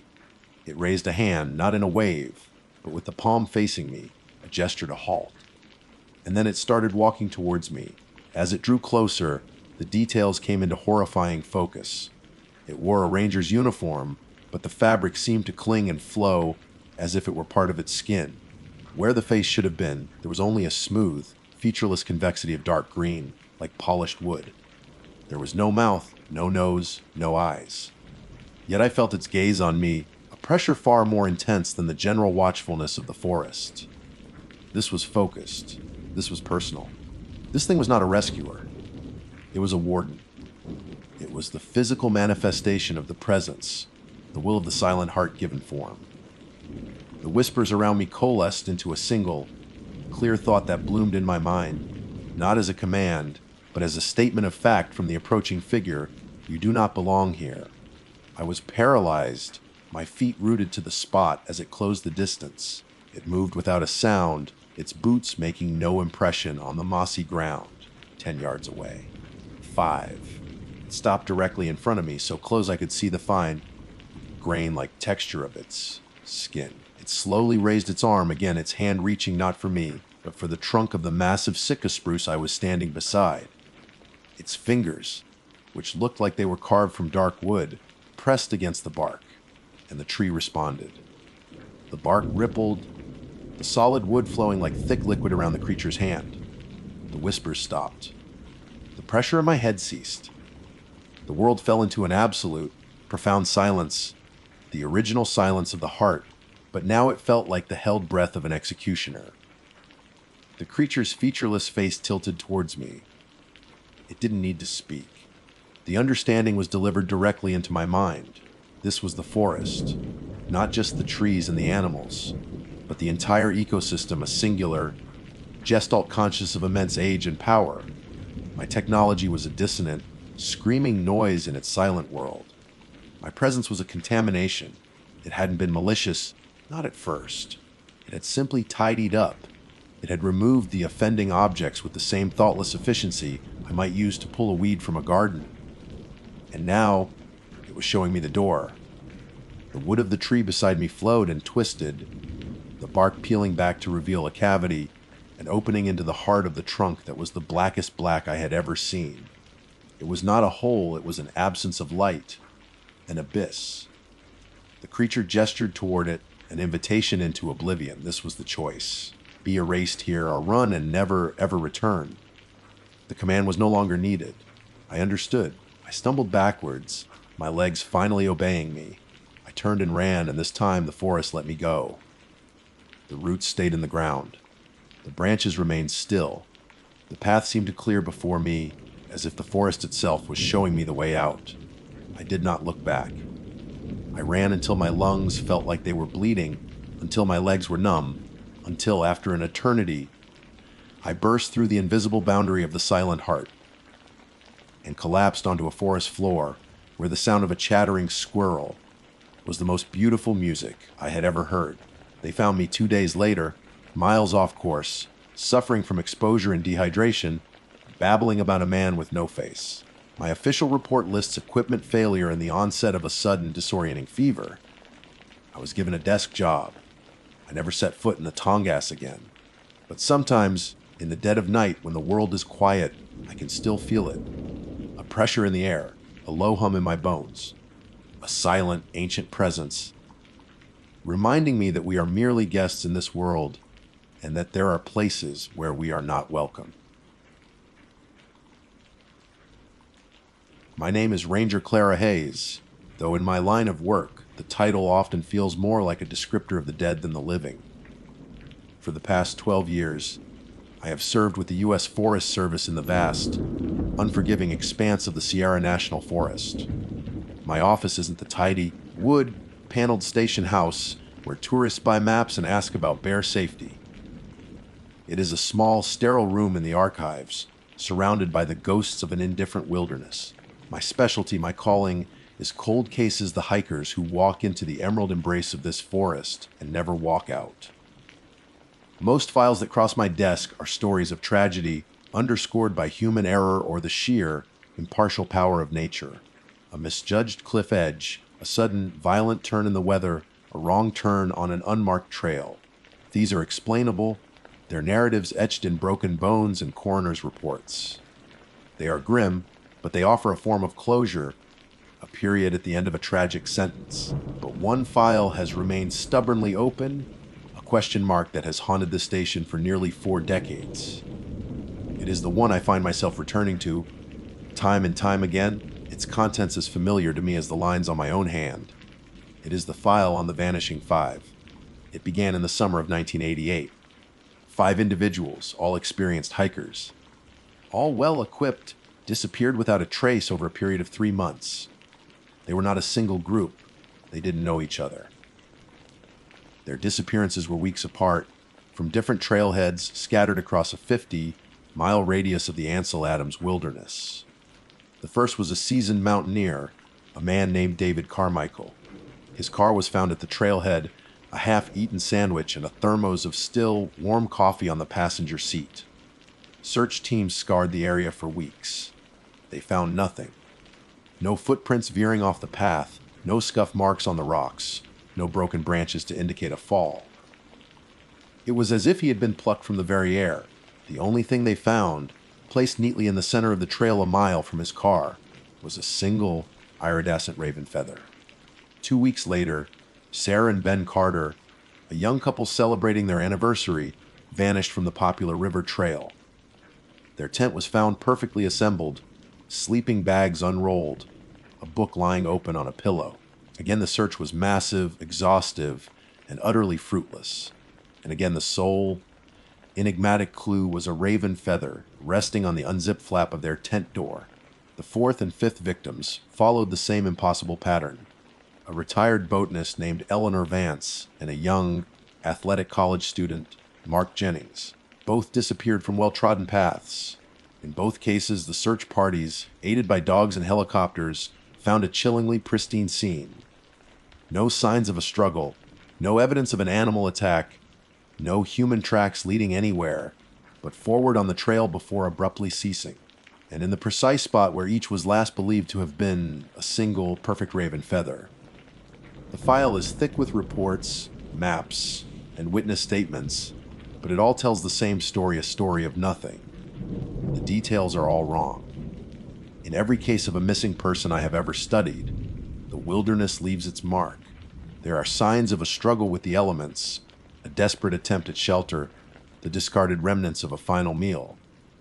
The forest is a messy place. It does not erase its inhabitants so cleanly. The Vanishing Five file reads less like a record of 5 missing persons and more like a collective, silent abduction. For years, the feathers were dismissed as a coincidence, a bizarre but ultimately meaningless detail. Ravens are common in the Sierra, but the placement was too deliberate, too perfect. It was a signature, a message. Which brings me to this morning. A week ago, a 6th person went missing. A young woman named Maya Lynn, a nature photographer who had gone off trail to capture the sunrise over the minarets. The initial search, as expected, has turned up nothing. Her camera bag, her tripod, her very existence, swallowed by the pines and granite. The case landed on my desk yesterday, a new, slim manila folder placed atop the thick, worn-out one from '88. The similarities were already screaming at me, a silent alarm ringing in the back of my mind. This morning, driven by a gnawing intuition I couldn't ignore, I drove out to the trail near where Maya's car was found. The air was crisp and cold, the scent of pine and damp earth heavy in my lungs. The forest was waking up, but a profound silence seemed to hang over this particular stretch of wilderness. It was a silence that felt heavy, watchful. I walked the trail for 2 hours, my eyes scanning not for footprints or broken twigs, but for something else entirely. And then I saw it. Just off the path, lying on a bed of dark green moss as if carefully presented for display, was a raven feather. It was identical to the ones in the evidence photos from 1988 glossy, black as polished jet, and utterly, unnervingly perfect. I stood there for a long time, the cold seeping into my boots. The silence of the forest pressed in, and I felt a primal fear, ancient and deep. This was no coincidence. The signature had been used again. After 37 years of silence, the author of the Vanishing Five was active once more. The ghost that had haunted these mountains for a generation had returned. And I knew, with a certainty that chilled me to the bone, that the file on my desk was no longer a cold case. It was a hunting ground, and the season had just begun. I took a deep, steadying breath, the sterile procedure of evidence collection a small anchor in a rising tide of dread. I carefully bagged the feather, the 6th feather, my mind already racing, connecting the dots of a terrifying constellation that spanned nearly 4 decades. This time, I would not just be reading the file. I would be living it. The drive back from the trailhead was a silent, grim procession. The small, sterile evidence bag containing the 6th feather sat on the passenger seat, a dark accusation on the pale plastic. Back at the station, the fluorescent lights of the archives hummed with an indifference that felt almost insulting. This room, my sanctuary of cold, hard facts, now felt like the antechamber to a tomb. I formally logged the feather into evidence, my hands moving with the steady, practiced calm of routine. Log number, date, time, location of recovery, detailed description. Each keystroke was a small act of defiance against the trembling that had taken root deep in my bones. With the formalities complete, I unlocked the secure cabinet where the most sensitive cold case files are stored. The original Vanishing Five file felt heavier than I remembered. I laid its contents out across my large metal desk, the old evidence arranged alongside the new. 5 evidence bags, each containing a raven feather from 1988, and now my own. From this morning, they were indistinguishable. 37 years had not altered the signature one bit. I spent the next several hours lost in the paper ghosts of 1988. I stared at the faces in the faded photographs until they felt like family. David Carmichael, his face weathered and smiling, standing on a sun-drenched summit in a photo taken a year before he vanished. Sarah and Ben Carter, arms around each other, looking impossibly young and full of a future that would be stolen from them in a quiet tent. Eleanor Vance, a kindly-looking woman with sharp, intelligent eyes, holding a rare mountain wildflower. Mark Jennings, exuding the casual, invincible confidence of a 20-year-old athlete. And now Maya Lynn, her professional headshot showing a woman with a passionate, artistic gaze. 6 lives, 6 stories, all ending with the same impossible ellipsis. My focus shifted to the maps.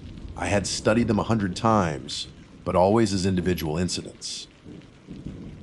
Now, with the chilling certainty that they were connected, I saw them differently.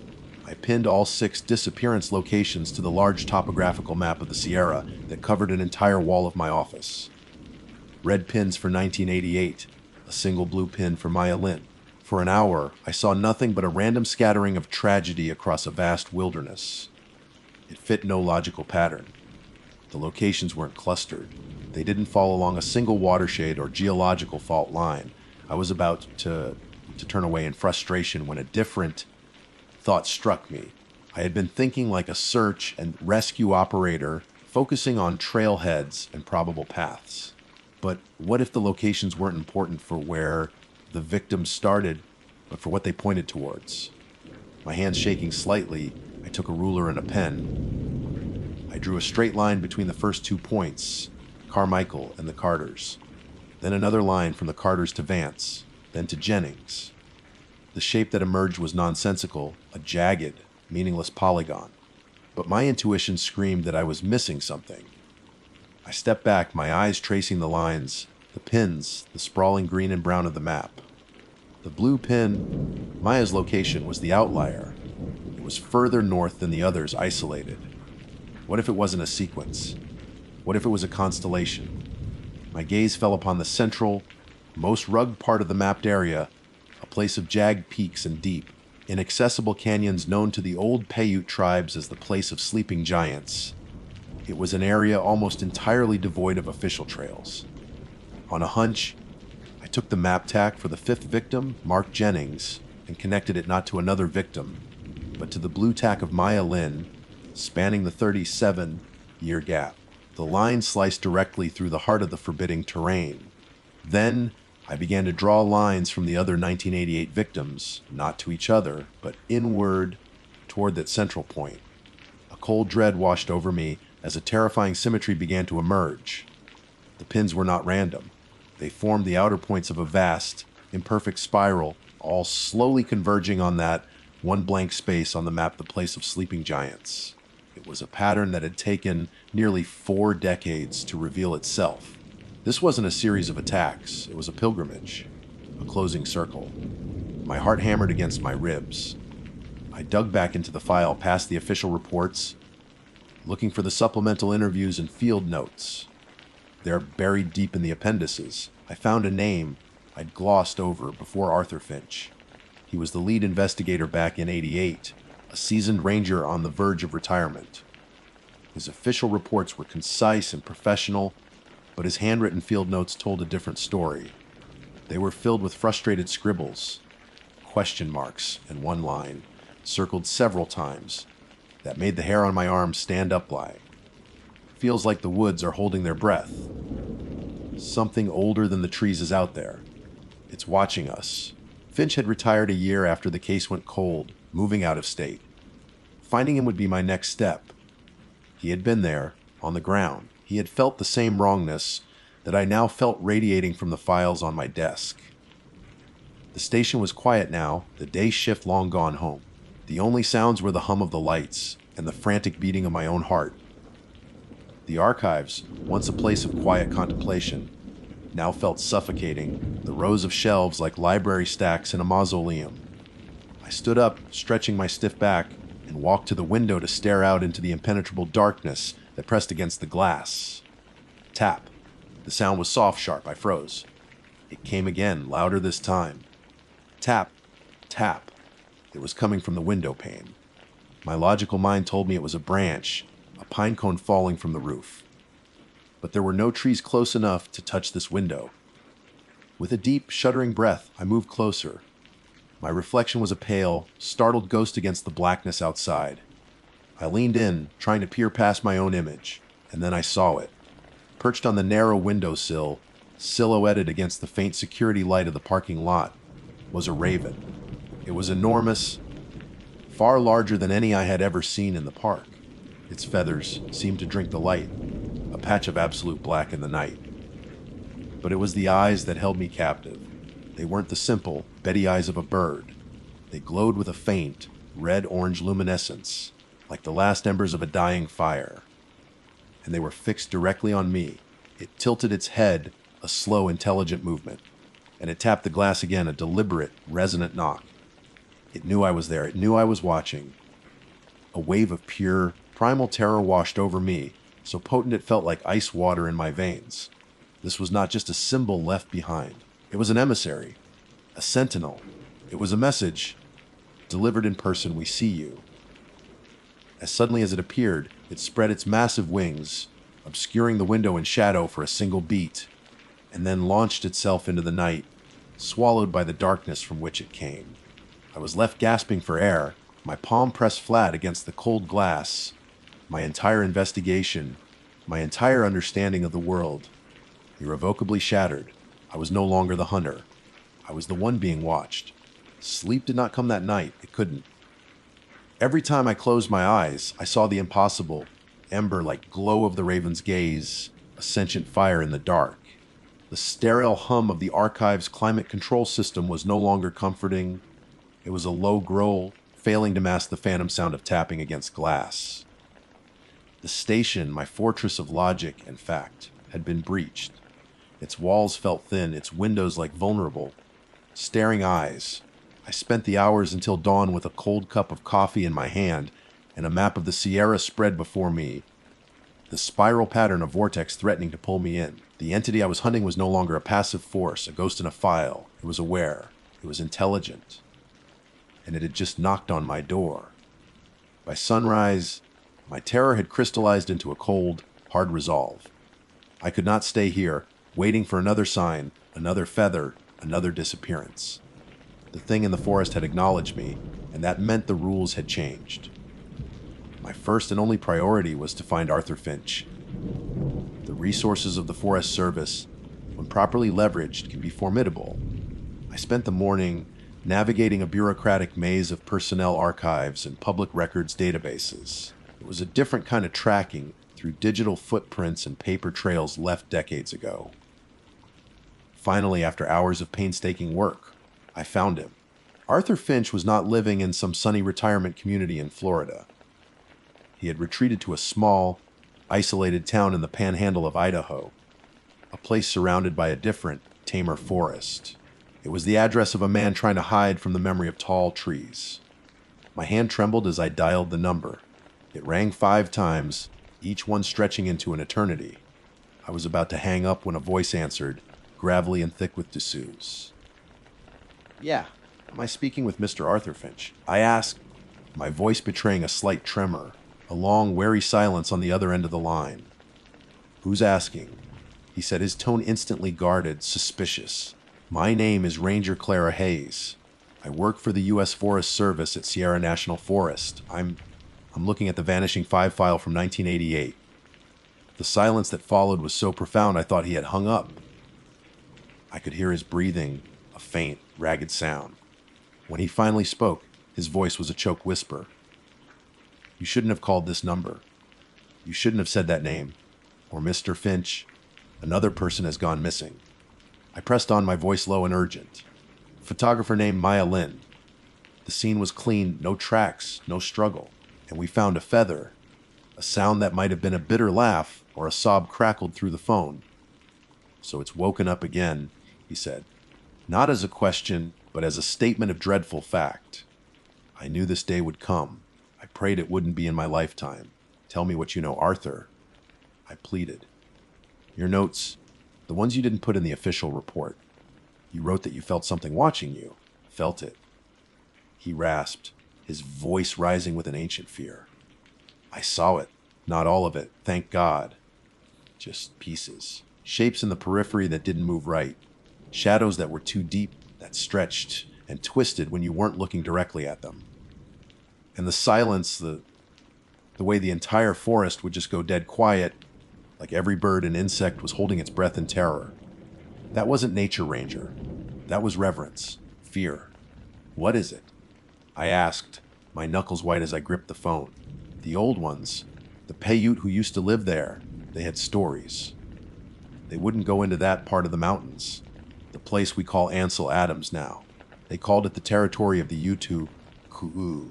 It roughly translates to the soul eater, or the thing that mimics. They said it was an ancient spirit, a hunger that slept for generations, but when it woke, it needed to feed. Not on flesh, but on a person's story, their life, their entire existence. It would lure them in, erase them so completely that it was as if they had never been born. My blood ran cold. It erases them. That was it. That was the impossible cleanliness of the scenes. It wasn't a lack of evidence. The lack of evidence was the evidence. The feathers, I said. What are the feathers? A calling card? Finch said, his voice dropping to a conspiratorial hush. A piece of its mimicry. It takes the form of a raven, a watcher, a messenger. It's a sign of its contempt, its artistry. It's showing off, leaving a signature on its work. Ranger Hayes, listen to me. You need to burn that file. You need to request a transfer. The more attention you pay it, the brighter you shine in its perception. It saw you. It knows your name now. That's how it starts. It's tasting you. The memory of the raven's glowing eyes, the intelligent tap at the window, flashed in my mind. It wasn't just a warning. It was an invitation. A challenge. It's creating a pattern. I said, my voice steady now, the fear being burned away by a terrifying clarity. The locations form a spiral. They all point to a center, a place the maps call the place of sleeping giants. A sharp intake of breath on the other end. No, don't even think about it. Finch commanded, his voice frantic. That's its heart. Its nest. That's the last place on this earth you want to be. There's no coming back from there. I ran Ranger. I saw what it was capable of, and I ran. I abandoned them. I left those 5 people in that file, and I ran to save myself. Don't make my mistake by trying to be a hero. His words hung in the air between us, a confession and a warning. But I was not him. I could not run. 6 people were gone. An ancient hunger was stirring, and I was the only one who saw the full shape of the nightmare. Thank you, Arthur, I said quietly, and before he could plead with me further, I ended the call. I stood in the silent archive, the ghosts of the past and the terrors of the present swirling around me. Finch's fear was rational. The logical response was to walk away. But looking at the 6 faces pinned to my wall, I knew I couldn't. I was no longer just a ranger studying a cold case. I was a witness, a respondent, the only one who knew where to go. My decision was made. I walked out of the archives, leaving the files and the maps open on my desk. I went to the station's supply locker and began to pack. Not for a search party, but for a hunt. My standard issue pack. Climbing gear, medical kit, a high-powered GPS. But I added other things. A signal flare gun, not for rescue, but for fire. A heavy steel-bladed hatchet. And the 6th raven feather, still sealed in its evidence bag, which I placed in the innermost pocket of my jacket. I would go to the heart of the spiral. I would walk into the place of sleeping giants. And I would face the thing that waits there. My name is Jasper Quinn. That formal entry is how it all began. Standard procedure.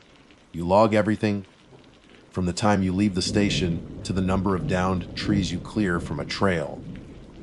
It's the rigid skeleton upon which the living, breathing life of a forest ranger is built.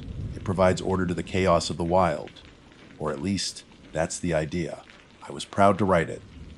At 24, I had finally earned my own patrol route, my own slice of the vast, formidable wilderness of the Deschutes National Forest to watch over.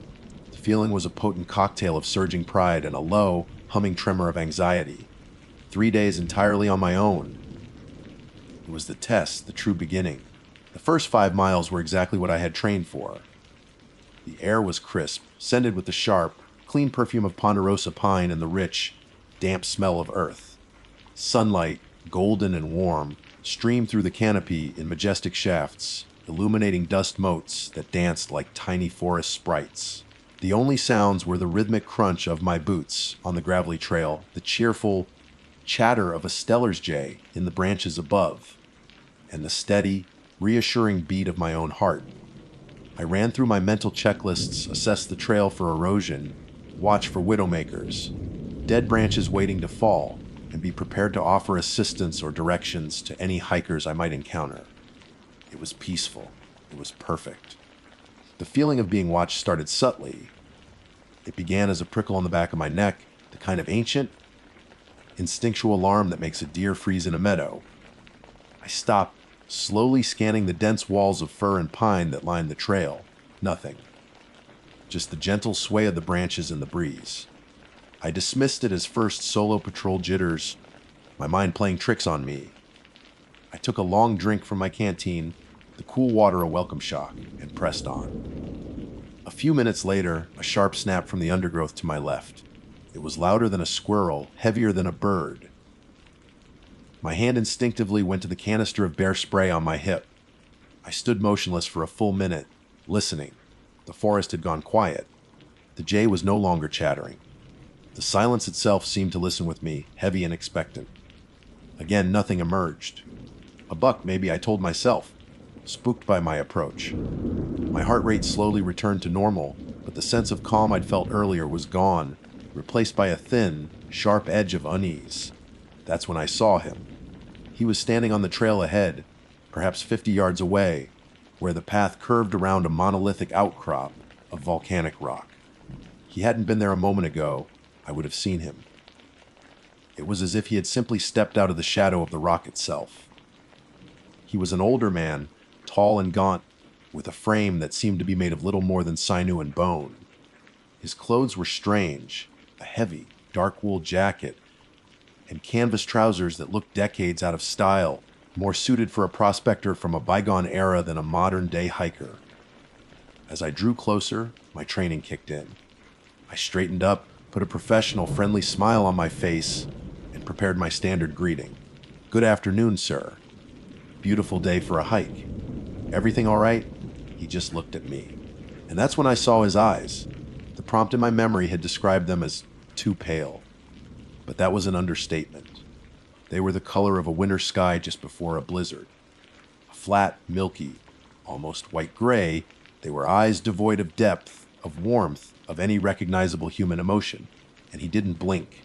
I walked the final 20 feet towards him, my smile feeling stiff and unnatural on my face, and in that entire time, his eyelids never once shuddered. He simply stared, a thin, dry smile gracing his lips. It was a smile that didn't touch those unnerving eyes. It was a polite arrangement of facial muscles, nothing more. "Afternoon, Ranger," he said. His voice was like the rustle of dry leaves, a papery, brittle sound. I seemed to be a bit turned around. "I'm looking for a lake." "Happy to help," I replied, pulling the folded topographical map from my pack. It was a state of the art waterproof map, every trail, creek, and body of water meticulously marked by satellite data. "Which lake are you headed to?" "Green Lakes." "Moraine Lake." He craned his neck to look at my map, though his eyes never seemed to focus on it. He waved a dismissive, skeletal hand.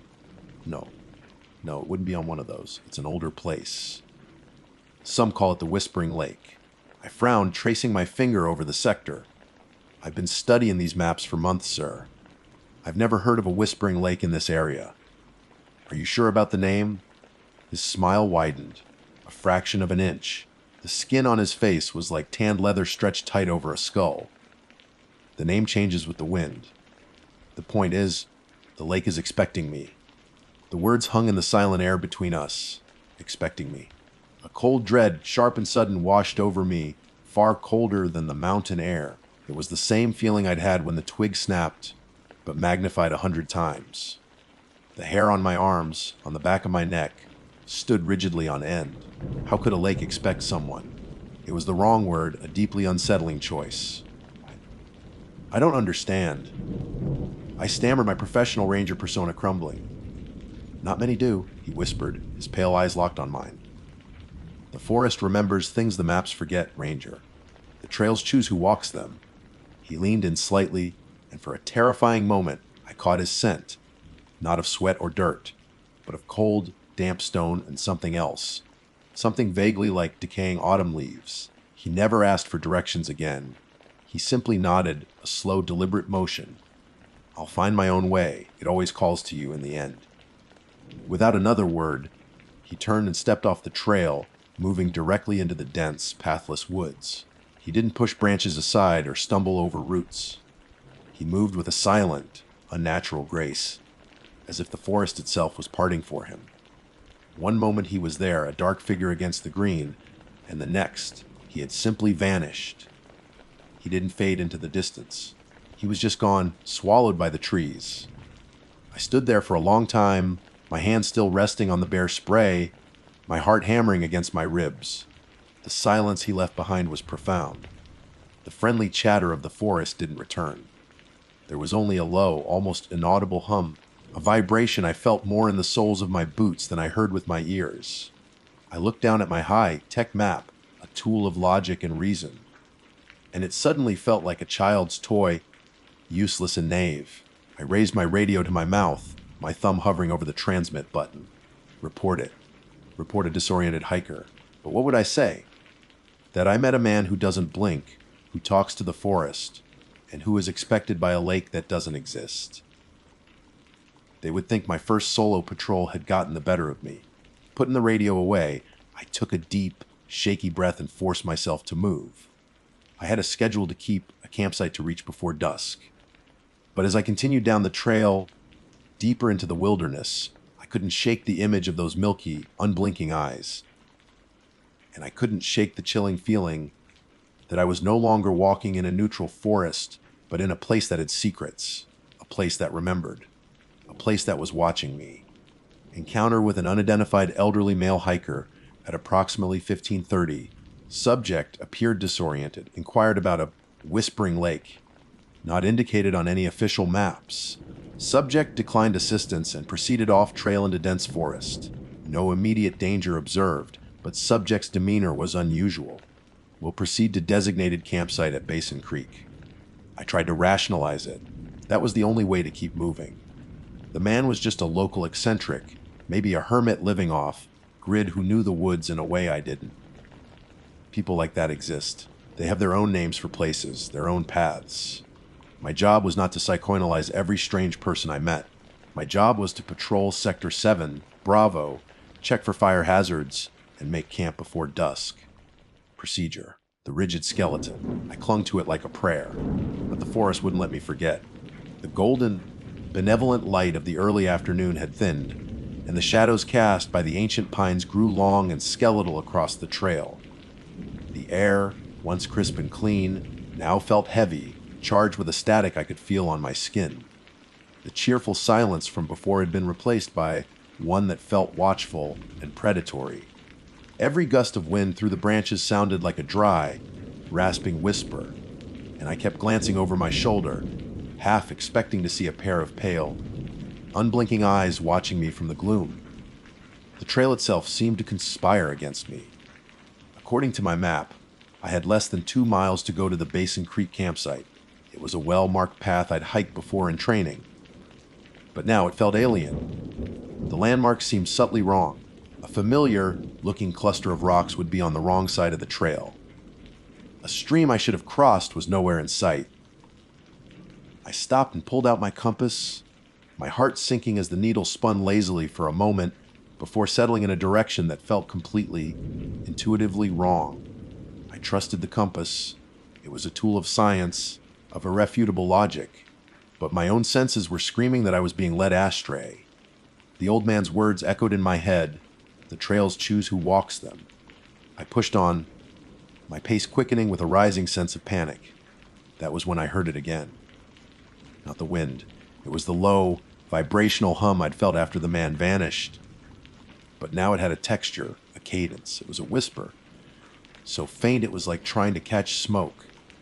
It was a sound that seemed to exist just beneath the range of normal hearing, weaving in and out of the rustle of leaves and the creak of timber. I couldn't make out any words, but the feeling it evoked was one of ancient, patient malevolence. The forest was talking, and I was not meant to understand the language. I almost missed the marker. It was a near, fatal stumble over an exposed root that saved me. As I caught my balance, my hand shot out and braced against a thick, moss-covered trunk. My fingers brushed against something hard and flat beneath the damp velvet of the moss. Curious, I peeled a section away. It was wood dark and weathered, almost petrified. A signpost ancient and forgotten, half swallowed by the tree it was nailed to. Time and weather had scarred it clean of most of its message, but at the very bottom, one word deeply carved was still legible. Laki. Beside it was an arrow. It pointed directly away from the trail, straight into the dark, tangled undergrowth where the man had disappeared. A cold sweat broke out across my forehead. This was impossible. There were no designated trails here. No Park Service sign would ever look like this. It was a relic, a ghost from a different time.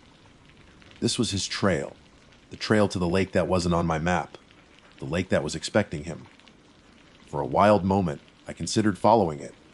The urge was a strange, magnetic pull, a morbid curiosity to see if the lake was real, to understand what I was dealing with. But one look into that oppressive, silent darkness was enough to kill the thought. That way was not for me. Abandoning any pretense of calm, I began to almost run down the path, desperate to reach the relative safety of the designated campsite before the sun disappeared completely. The whispering seemed to follow me, a sibilant chorus rising and falling with the wind. The last rays of daylight were dying, painting the sky in bloody streaks of orange and purple as I finally broke through the trees into the small clearing at Basin Creek. I'd never been so relieved to see a fire pit and a flat patch of ground in my life, but the relief was fleeting. As I dropped my pack, the woods surrounding the clearing seemed to press in, the darkness between the trees absolute and impenetrable. The silence here was different too. It wasn't empty, it was filled with a waiting presence.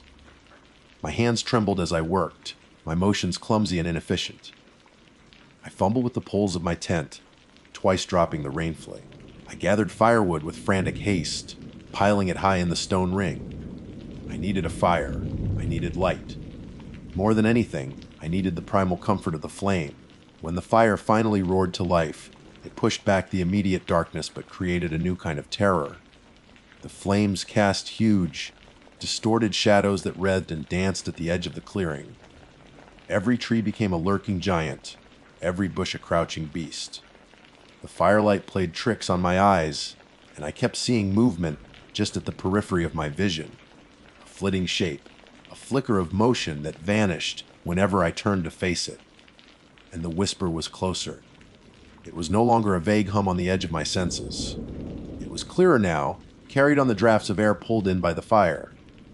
It was the same dry, papery voice as the old man's. It wasn't just one voice, but many all layered over one another, speaking the same chilling words. Expectant, he is expected, expecting. My blood ran cold. I grabbed my maglite from my pack, its heavy, metal body a pathetic comfort in my hand. "Who's there?" I yelled, my voice cracking. "I'm an armed federal ranger. Show yourself." The whispering stopped. The sudden silence was somehow worse. The fire crackled and popped, a lonely sound in a vast, listening world. I stood frozen, sweeping the beam of my flashlight across the wall of trees, my heart hammering against my ribs like a trapped bird. Snap. The sound was unmistakable. A heavy footstep on a dry twig. It came from just beyond the ring of firelight, no more than 20 feet away. It was deliberate, confident. Not the sound of a deer or a beer. It was the sound of a man. I swung the flashlight beam wildly in the direction of the noise. The light cut a bright, shaky tunnel through the dark, illuminating nothing but tree trunks and shadows. "I see you," I lied, trying to keep the terror out of my voice. "Come out now." There was no answer, only the lonely crackle of the fire. And then it started. The sound of footsteps, slow, measured, crunching softly on the fallen leaves and pine needles. It wasn't approaching me. It was circling me, circling my camp. A patient predatory orbit just out of sight in the suffocating darkness. I backed away towards my flimsy nylon tent, the bare spray canister feeling pitifully small in my other hand. The footsteps continued their slow, deliberate circuit. I was alone, miles from any other human being, trapped in a small circle of light in a forest that was ancient and awake. And something was out there in the darkness with me, walking in circles, waiting. The long night had just begun. Aborting patrol of Sector 7, Bravo due to an unidentifiable threat.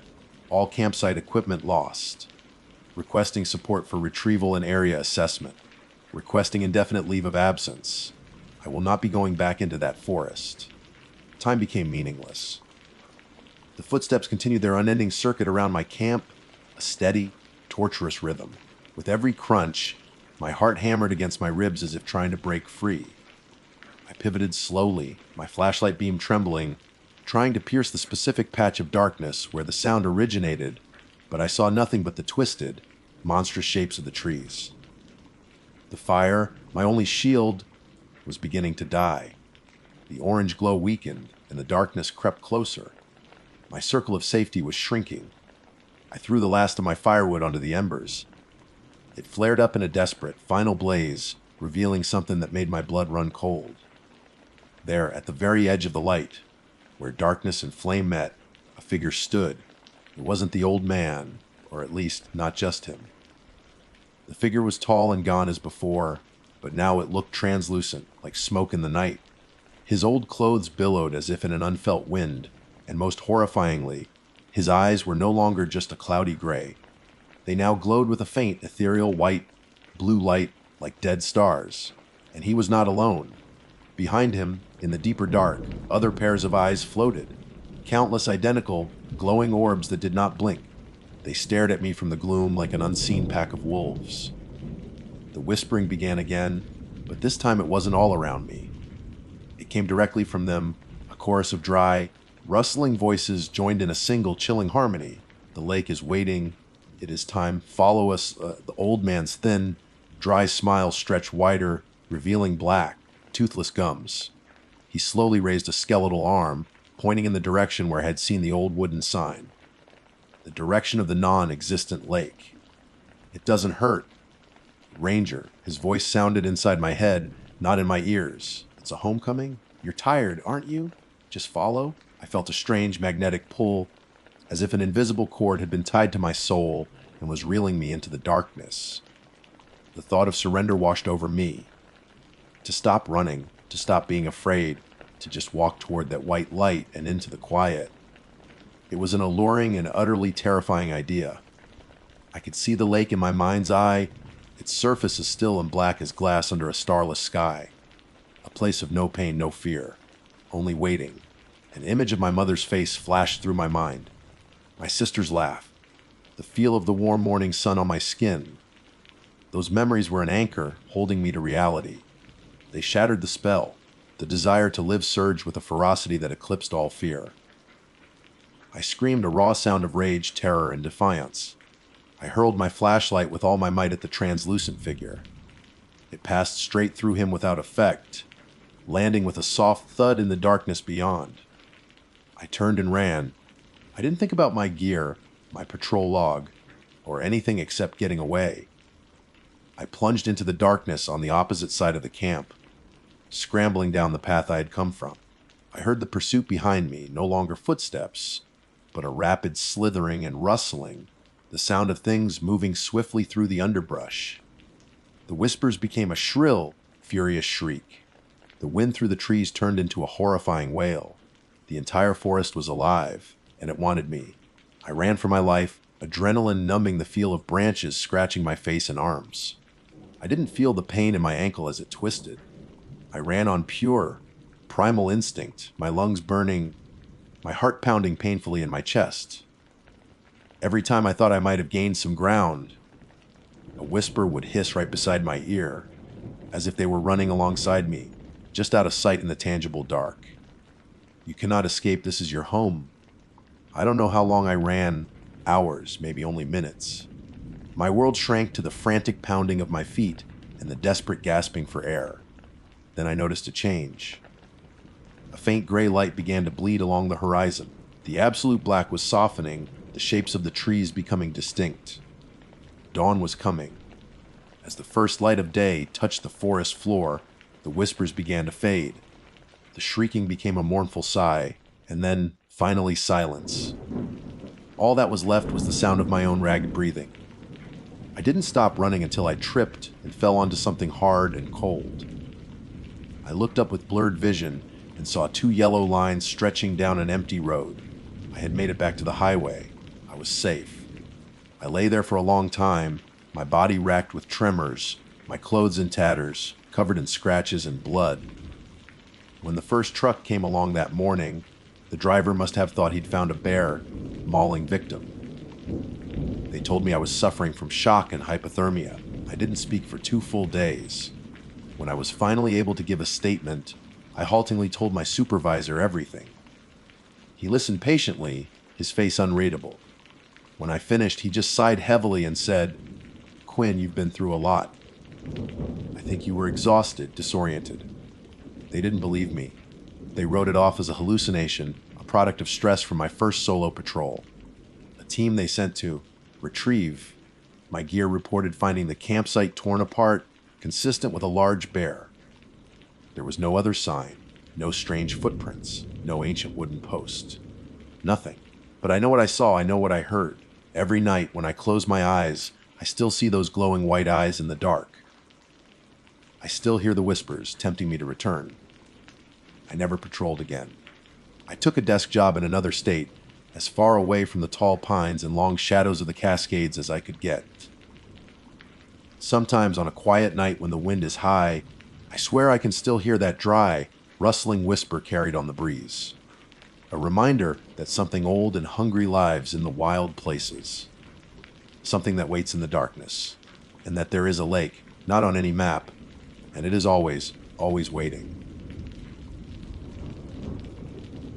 My official title is Fire Lookout Specialist Nora Sharma, assigned to the Aeneas Mountain Lookout in the eastern sector of the Okanagan, Wenatchee National Forest. It's a formal designation for what is, in essence, a life of profound solitude. From my vantage point, a glass and steel cabin perched atop a 50-foot tower, I am the sole guardian of nearly 1,000,000 acres of wilderness. My duty is singular to watch. I scan the endless sea of pine, fir, and larch for the first tail wisp of smoke, the harbinger of destruction. For 5 seasons, this has been my world.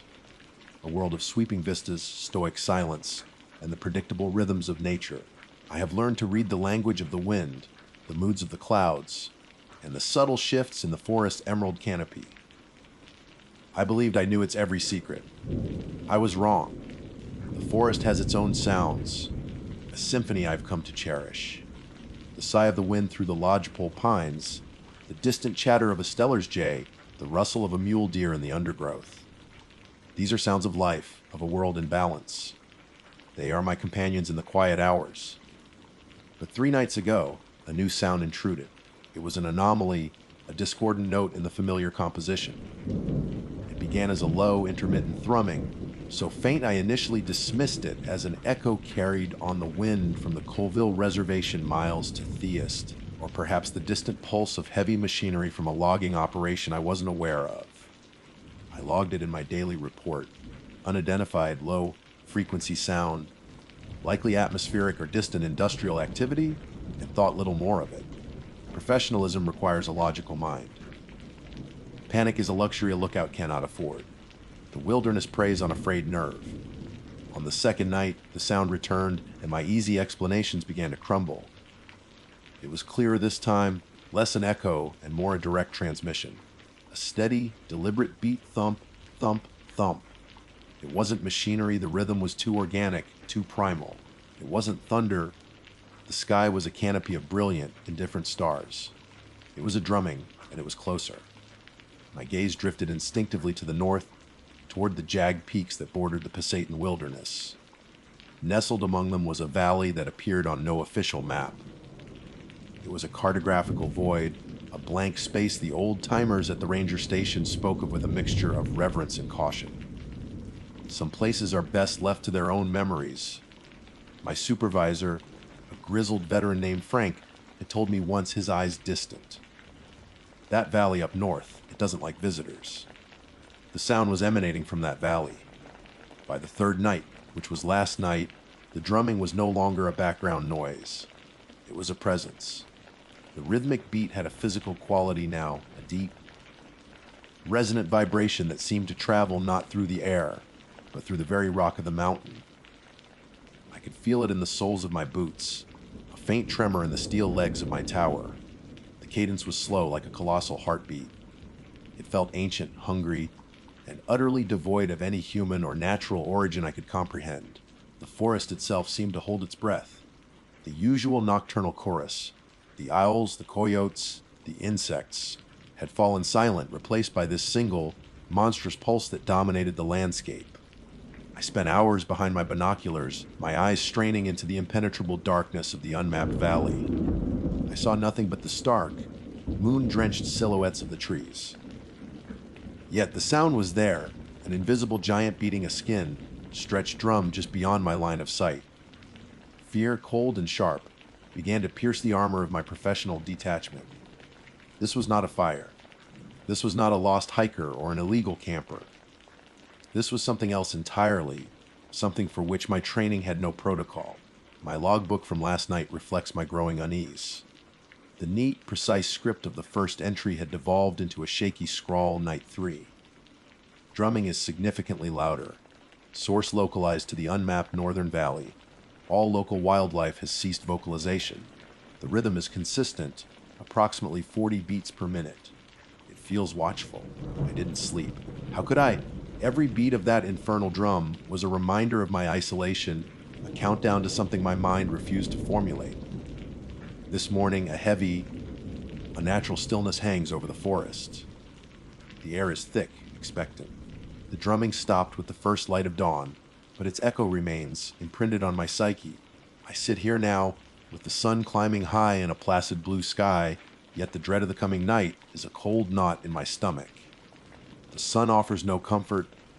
It feels like a brief intermission, a temporary reprieve before the performance begins anew. My radio is my only link to the outside world. I could call Frank, report a disturbance. But what would I say? Sir, I think there's a giant in the North Valley with a drum. I'd be recalled for a psychological evaluation before the words even left my mouth. I am a woman of science and observation. I deal in facts, in wind speeds and humidity levels and fuel conditions. But the thing in the valley defies all logic, all science. It feels like a myth clawing its way into reality. As dusk approaches, I find myself performing my duties on autopilot. Cleaning the lantern, checking the radio batteries, sweeping the floor of my small cabin. The mundane tasks are a desperate attempt to impose order on a world that is rapidly losing its sense. But my eyes keep returning to the north, to that silent, brooding valley. The sun is sinking now, painting the western sky in hues of blood, orange and violet. It's beautiful, but tonight it looks like a wound. The silence is stretching thin, growing taut. Any moment now, the first beat will sound. And I know, with a certainty that terrifies me more than anything else, that tonight it will be closer still. The last sliver of sun vanished behind the western peaks, plunging the world into a deep indigo twilight. The silence wasn't peaceful. It was a vacuum waiting to be filled. I sat on my stool, the metal cold against my legs, my hands clenched around a lukewarm mug of coffee I had no intention of drinking. My entire being was focused on the north, waiting. It came not with a faint thrum, but with a sudden, booming thump that rattled the windows in their frames. It was so close, so powerful, it felt as if the source was standing at the very edge of the tree line, just beyond the base of my mountain.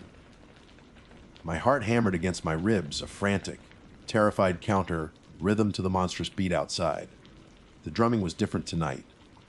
The slow, steady pulse had been replaced by a more complex, urgent cadence. There were faster, sharper beats interspersed with the deep, resonant booms, creating a disquieting pattern that felt less like a heartbeat and more like a declaration. It was a language of power and fury, and it was directed at me. I grabbed my binoculars, my hands trembling so badly it took a moment to focus them. I swept the lens across the northern slope, my breath catching in my throat. The moon was high and bright, casting long, distorted shadows across the landscape. The trees stood like silent sentinels, unmoving. Then I saw it, or I think I saw it. For a fraction of a second, in a gap between two ancient Douglas firs, the moonlight was eclipsed by a shape.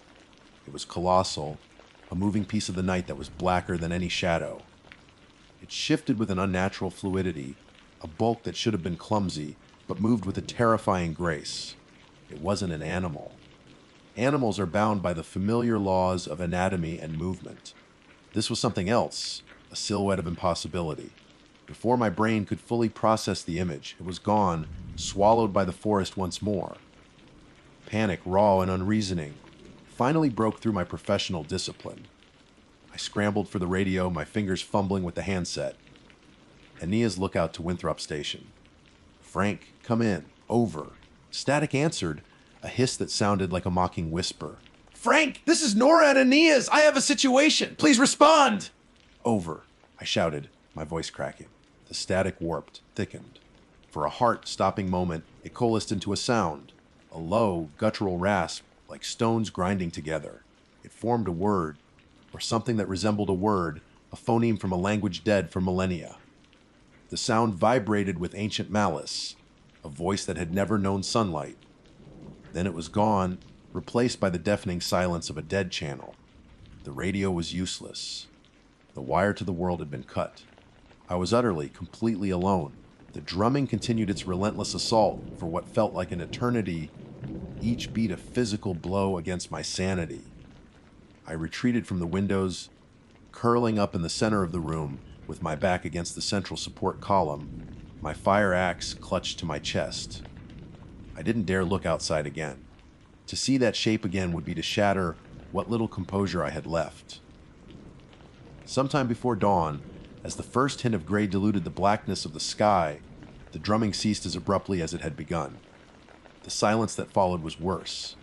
It was heavy, laden with the memory of the sound and the promise of its return. I didn't sleep. I sat there until the sun was fully risen, a weak, pale orb that did nothing to warm the ice in my veins. The world outside looked normal, pristine, untouched. It was a lie. The forest was tainted, violated by the thing that now occupied its shadows. Driven by a desperate need to do something. To reassert some semblance of control, I decided to check the backup generator at the base of the tower. It was a foolish, reckless idea, but staying in the cabin felt like waiting in a cage. My legs felt weak as I descended the narrow, steep stairs, my hand gripping the cold metal railing. Each step was an effort of will. The air at the bottom felt colder, heavier, and then I saw it. Scratched into the hard, packed dirt at the base of one of the tower's steel legs was a symbol.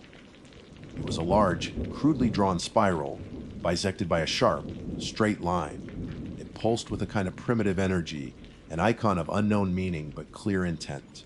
And lying perfectly in its center was a single, large feather. It was jet black, but not like a raven's or a crow's. It was thicker, coarser, with an oily sheen that seemed to drink the light. It was nearly 2 feet long. I reached out a trembling hand, my fingers brushing against its tip. It felt unnaturally heavy, dense, like a shard of obsidian. My blood ran cold. This wasn't here yesterday. The generator was on the other side of the tower. I would have seen this when I came up. It was a message, a marker. The creature from the valley, the drummer in the dark, knew I was here.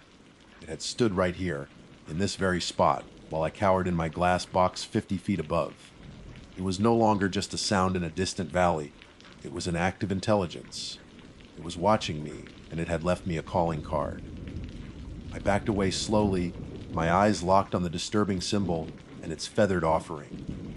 I scrambled back up the stairs, my lungs burning, and slammed the trapdoor shut, ramming the heavy bolt home. The flimsy security of it was laughable, but it was all I had. The rest of the day passed in a blur of mounting terror. I checked every window, every lock, a dozen times. I paced the small confines of the cabin like a caged animal, the black feather seared into my mind's eye. Frank's warning echoed in my head, that valley up north, it doesn't like visitors. I wasn't a visitor anymore. I was a captive audience. As dusk fell on this, the 5th night, I didn't bother with my routine. The logbook lay forgotten. I sat in the growing darkness, the fire axe in my lap, its weight a pathetic comfort. I didn't want to turn on the lights. I didn't want it to see me. The sky bled out, and the suffocating silence returned. I waited for the drums, but they didn't start. The silence stretched, becoming more terrifying than the sound it was supposed to precede. 10 minutes, 30, an hour, nothing. The absence of the beat was a new kind of torture, a question hanging in the dark. Where was it? Then came the new sound. It was not a drum. It was soft, insidious, and close. So very close. It was a dry, scraping sound, and it was coming from directly beneath me. It was the noise of something heavy, something with intention, dragging itself against the steel legs of my tower. A sound of shitting on metal. The sound of something starting to climb. Time dissolved into a thick syrup of terror. My universe shrank to the dimensions of the small cabin and the sound emanating from below. Scrape. Drag. Pause. Scrape. It was the sound of methodical effort, of an alien anatomy finding purchase on the cold steel of the tower's legs. Each metallic groan was a step closer, a measure of my dwindling seconds. I was no longer a fire lookout. I was a specimen in a jar, and the lid was being slowly, deliberately unscrewed. My back was pressed against the far wall, the fire axe held in a two-handed, white, knuckled grip. The heavy blade was the only solid thing in a world that had turned to nightmare. The scraping stopped. The silence that followed was absolute, a void so profound it felt like the world had ended. I held my breath, listening, my ears straining for the slightest noise. The tower gave a sudden, violent lurch, groaning under an immense weight shifting onto the catwalk that ringed the cabin. It was here, it was outside. A low, wet, rasping sound began, the sound of something breathing. It was the sound of lungs that had never known clean air, of a metabolism fueled by things that rot in the dark. Then a shadow fell across the window to my left, blotting out the stars. I forced my eyes to look. There was no face as I understood it. There was only a towering shape of solid blackness, a silhouette cut from the fabric of the void. Floating within that abyss were 2 points of dull, red light like the dying embers of a forge. They were not eyes, but they were looking at me. They saw me tap. A sound, sharp and clear against the glass. Tap, tap, tap. It wasn't a knuckle. It was something harder, sharper. A talon. It was testing the barrier between us. The casual, exploratory nature of the sound was more terrifying than any roar. It was intelligent. It was curious. The tapping stopped, and for a moment, I allowed myself a sliver of insane hope that it might leave. The hope was obliterated by a deafening shiarke as the creature slammed its full weight against the window. The glass crazed, a spiderweb of fractures spreading from the point of impact. It struck again, and a fist-sized hole appeared, letting in the cold night air and the fetid, earthy smell of an open grave. Panic, pure and primal, finally gave me back my legs. I couldn't stay here. I was a trapped animal. My mind, scrambling for any option, snagged on a memory, the emergency flare gun, stored in the metal footlocker beneath my bunk. With a choke sob, I dove for it, my fingers scrabbling at the latch. The creature hammered at the window again, the frame beginning to buckle. I ripped the flare gun from its case, my hands shaking too much to load it properly. The first flare slipped, clattering uselessly to the floor. The second one clicked into place. I didn't aim. I pointed it at the window opposite the door, a desperate gamble to create a different target, a new stimulus. I pulled the trigger. An explosion of incandescent red light banished every shadow. For a single blinding second, the creature was illuminated. My mind fractured at the sight. It was a blasphemous fusion of forms. The body was gaunt and vaguely humanoid, but covered in slick, black chitin that shone like wet rock, like an insect's carapace. Its limbs were impossibly long and thin, ending in scythe, like talons that scraped against the metal catwalk. And from its hunched back sprouted a pair of enormous, tattered wings, thick with the same oily black feathers as the one left for me below. The head was a smooth, featureless ovoid, tilting with bird, like curiosity, the two red embers burning from within its depths. The creature recoiled from the intense magnesium glare, letting out a shriek that was not of this world. A sound of tearing metal and a raptor's fury. It was my only chance. I threw myself at the trapdoor, wrenching the bolt back and shoving it open. I didn't descend the stairs, I fell down them, my hands and feet finding the rungs more by luck than skill. Above me, I heard the definitive crash of the main window giving way, followed by the sound of that impossible bulk forcing its way into the tiny cabin. I hit the ground and ran. I didn't look back. I plunged into the forest, the familiar trees now a terrifying, disorienting maze. I ran blindly, fueled by adrenaline and a terror so profound it had become a physical force. Behind me, I heard a sound that would haunt my dreams forever, the deep, groaning shriek of stressed metal, followed by a cataclysmic kirash as the Aeneas Mountain Lookout Tower was torn from its foundations and brought down into the darkness. I ran until my lungs felt like they were full of broken glass and my legs refused to obey. I collapsed in a small clearing as the first weak light of dawn began to filter through the canopy. I had survived. The forest was silent, but it was not the same silence as before. This was the quiet of an empty stage after the play is done. I lay there for a long time, the cool earth a comfort against my cheek. Slowly, I pushed myself up. I was alive. I was whole. I looked at my hands, covered in scratches and dirt. And then I saw it, clutched tightly in my right fist, so tightly its barb had dug into my palm, was the black feather. I have no memory of picking it up. It was just there, an unwelcome passenger on my flight from death. The drumming is gone. Frank will eventually send a search party when I fail to check in. They will find the wreckage of the tower, and they will find my tracks leading away from it. They will call it a structural failure, a freak accident. They will search for me for a time, and then I will become another story, another ghost of the Okanagan. Wenatchee. But I know the truth. As I stand here in the cold morning light, I look back towards the north, towards the unmapped valley. The silence it sends is not one of absence, but of patience. Frank was right. The valley doesn't like visitors. But it was never about visiting. It was about an audition. The drumming was a summons. The tower was a test. I am no longer Nora Sharma, fire lookout. That person died in the night. Now, I am only a witness, a survivor who has seen what lives in the blank spaces of the map. And as I hold the impossible feather in my hand, I feel a new, terrifying certainty.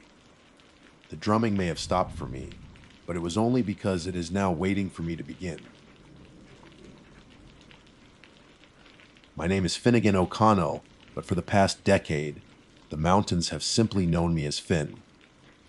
The official title is Park Ranger, and my domain is a rugged, beautiful stretch of the Appalachian Trail that cuts through the heart of Shenandoah National Park. I'm not just an employee, I'm a caretaker, a steward. I know every switchback like the lines on my own hand. Every blaze on every tree is like a familiar face. I know the way the mist clings to the valleys at dawn, the particular scent of pine and damp earth after a summer rain, and the chorus of cicadas that signals the peak of summer. This trail is more a part of me than my own blood and bone.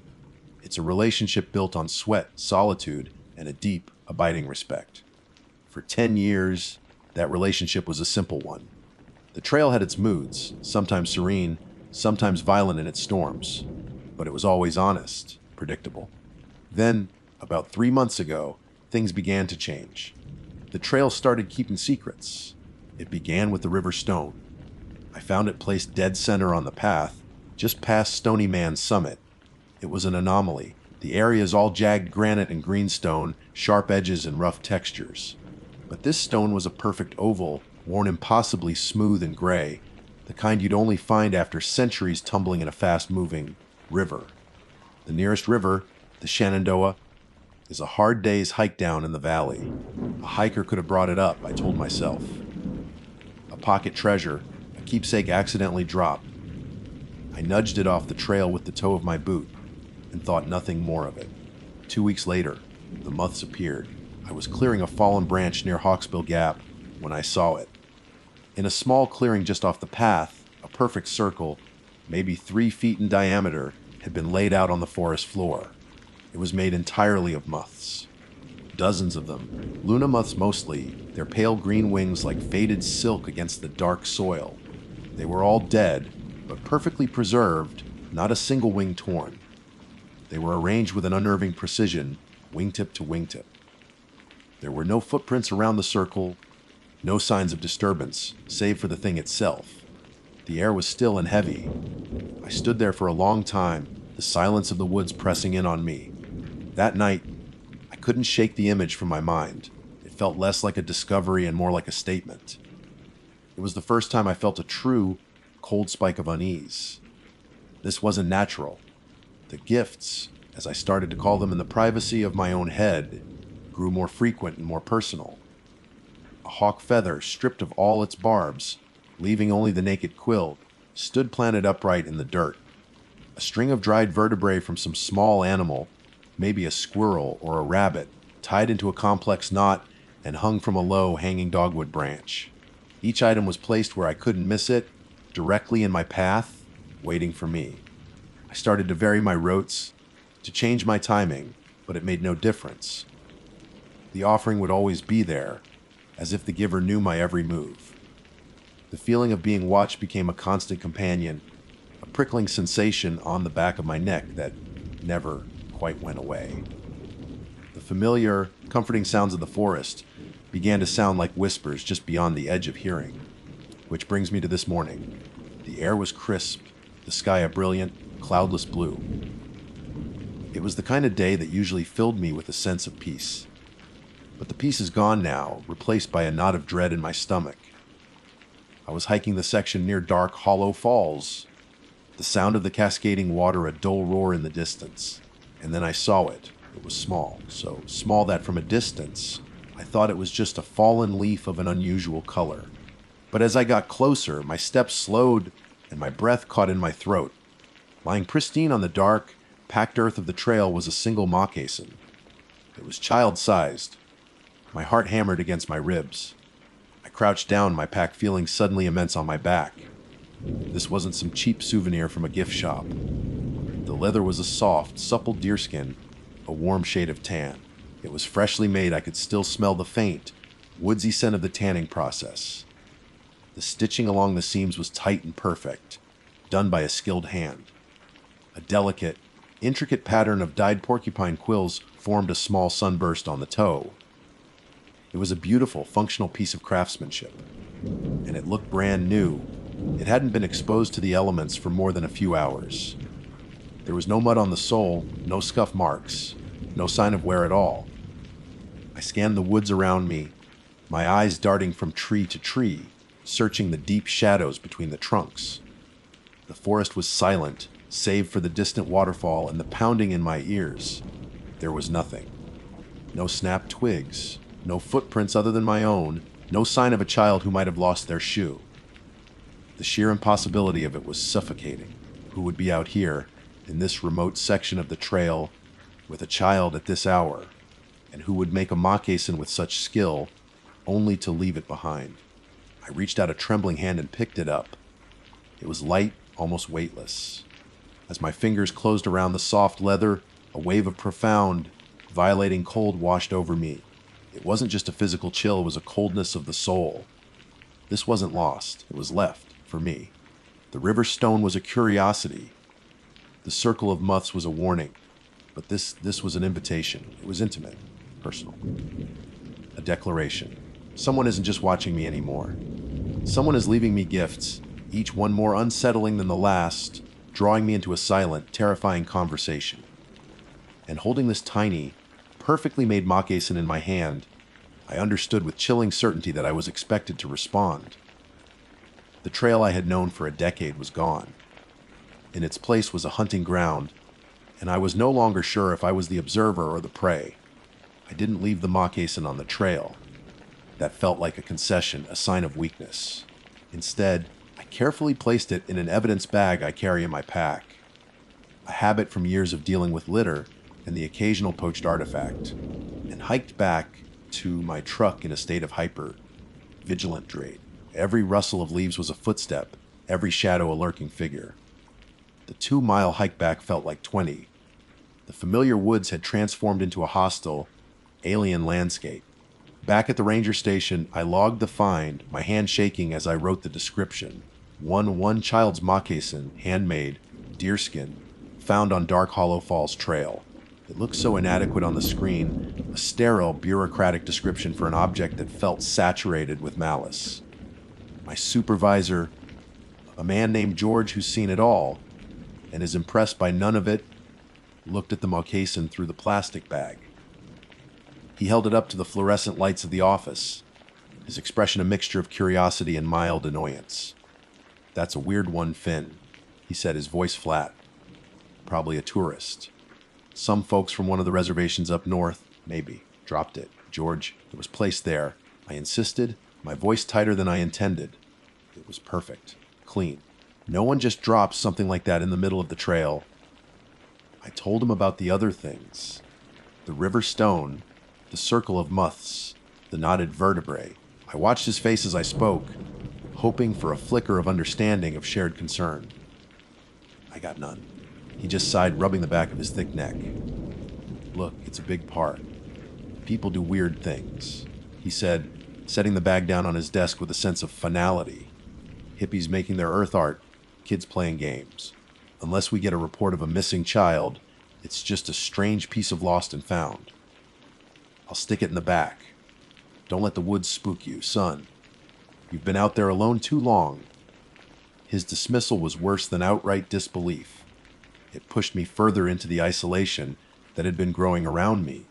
He was right about one thing, though. I had been out there alone too long. Or perhaps not long enough to truly understand what was happening. I left his office feeling foolish and yet more certain than ever that I was on my own in this. The system I had trusted, the procedures I had followed for a decade, were useless against this creeping, silent threat. Sleep offered no escape. My nights became a canvas for the day's anxieties. I dreamt of endless trails that looped back on themselves, of whispers spoken in a language I almost understood. I dreamt of small, shadowy hands leaving gifts in the moonlight. I'd wake up in a cold sweat. The image of the muth circle burned into the back of my eyelids, convinced I could hear a soft scratching at my cabin door. I'd lie awake for hours, listening, until the first gray light of dawn promised a temporary reprieve. My work on the trail became an obsession. I was no longer just a caretaker. I was an investigator. I carried a camera with me everywhere, documenting every snapped twig, every oddly placed stone. I started spending my evenings in the park's dusty archives, poring over old maps and ranger logs from decades past. I searched for patterns, for any mention of similar occurrences, for strange disappearances, or unsolved cases.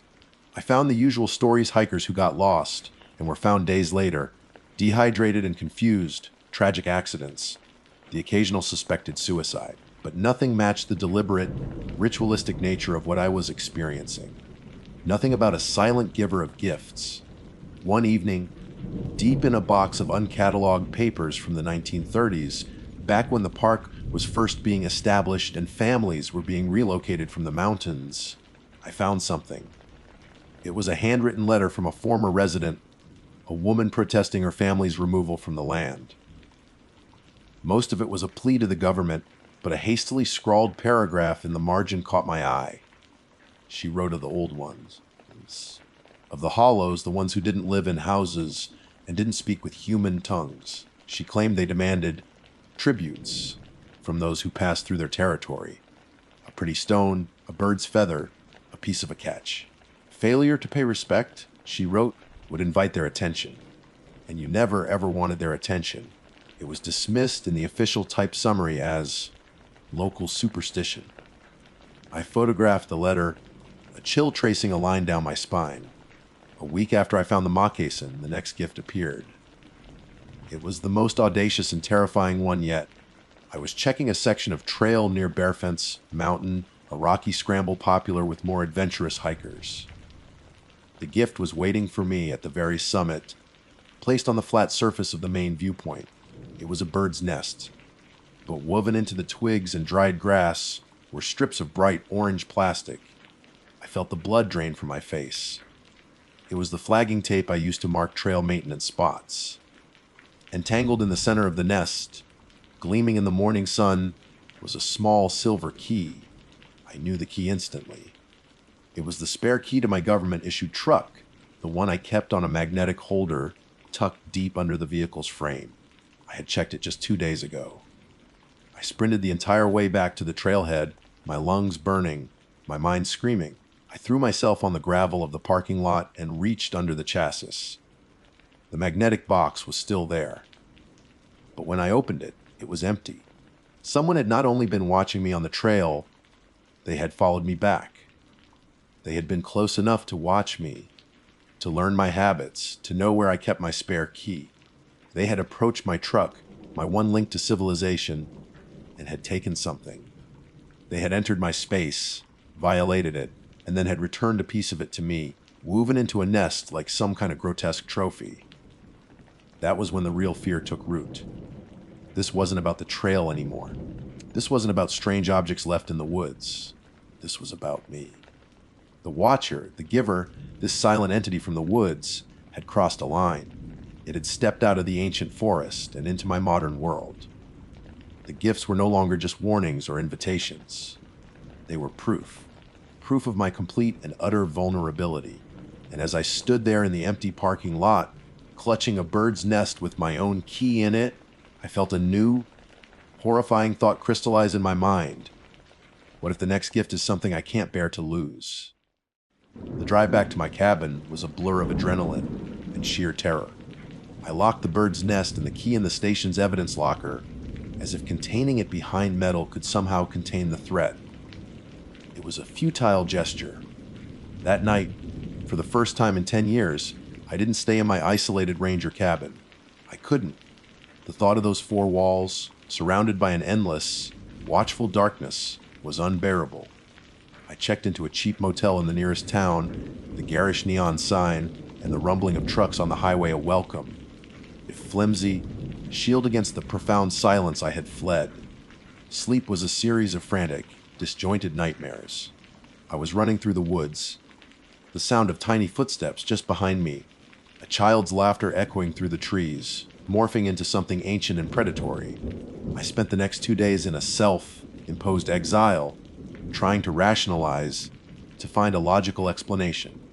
A disturbed local, an elaborate prank by a disgruntled hiker, but no explanation fit the quiet, patient, and impossible nature of the events. How could anyone know about the key? How could they create such flawless artifacts and leave them without a trace? The cold truth was that logic had no place in this.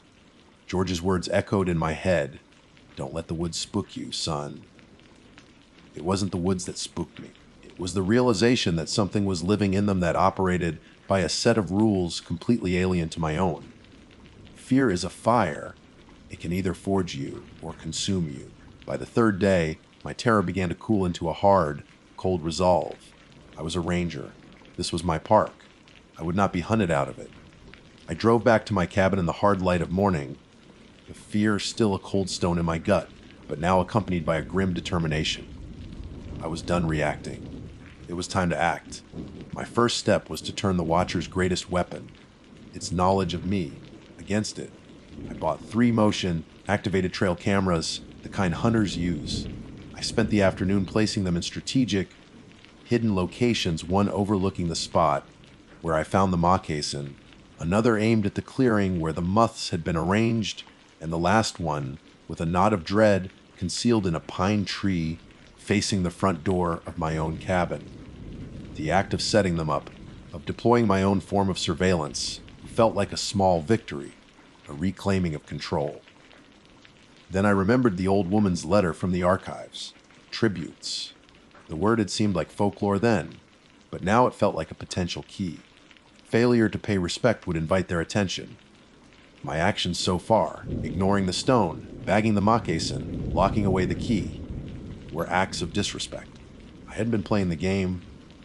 I had been throwing the pieces off the board, and it had invited their attention, dragging them closer and closer to me.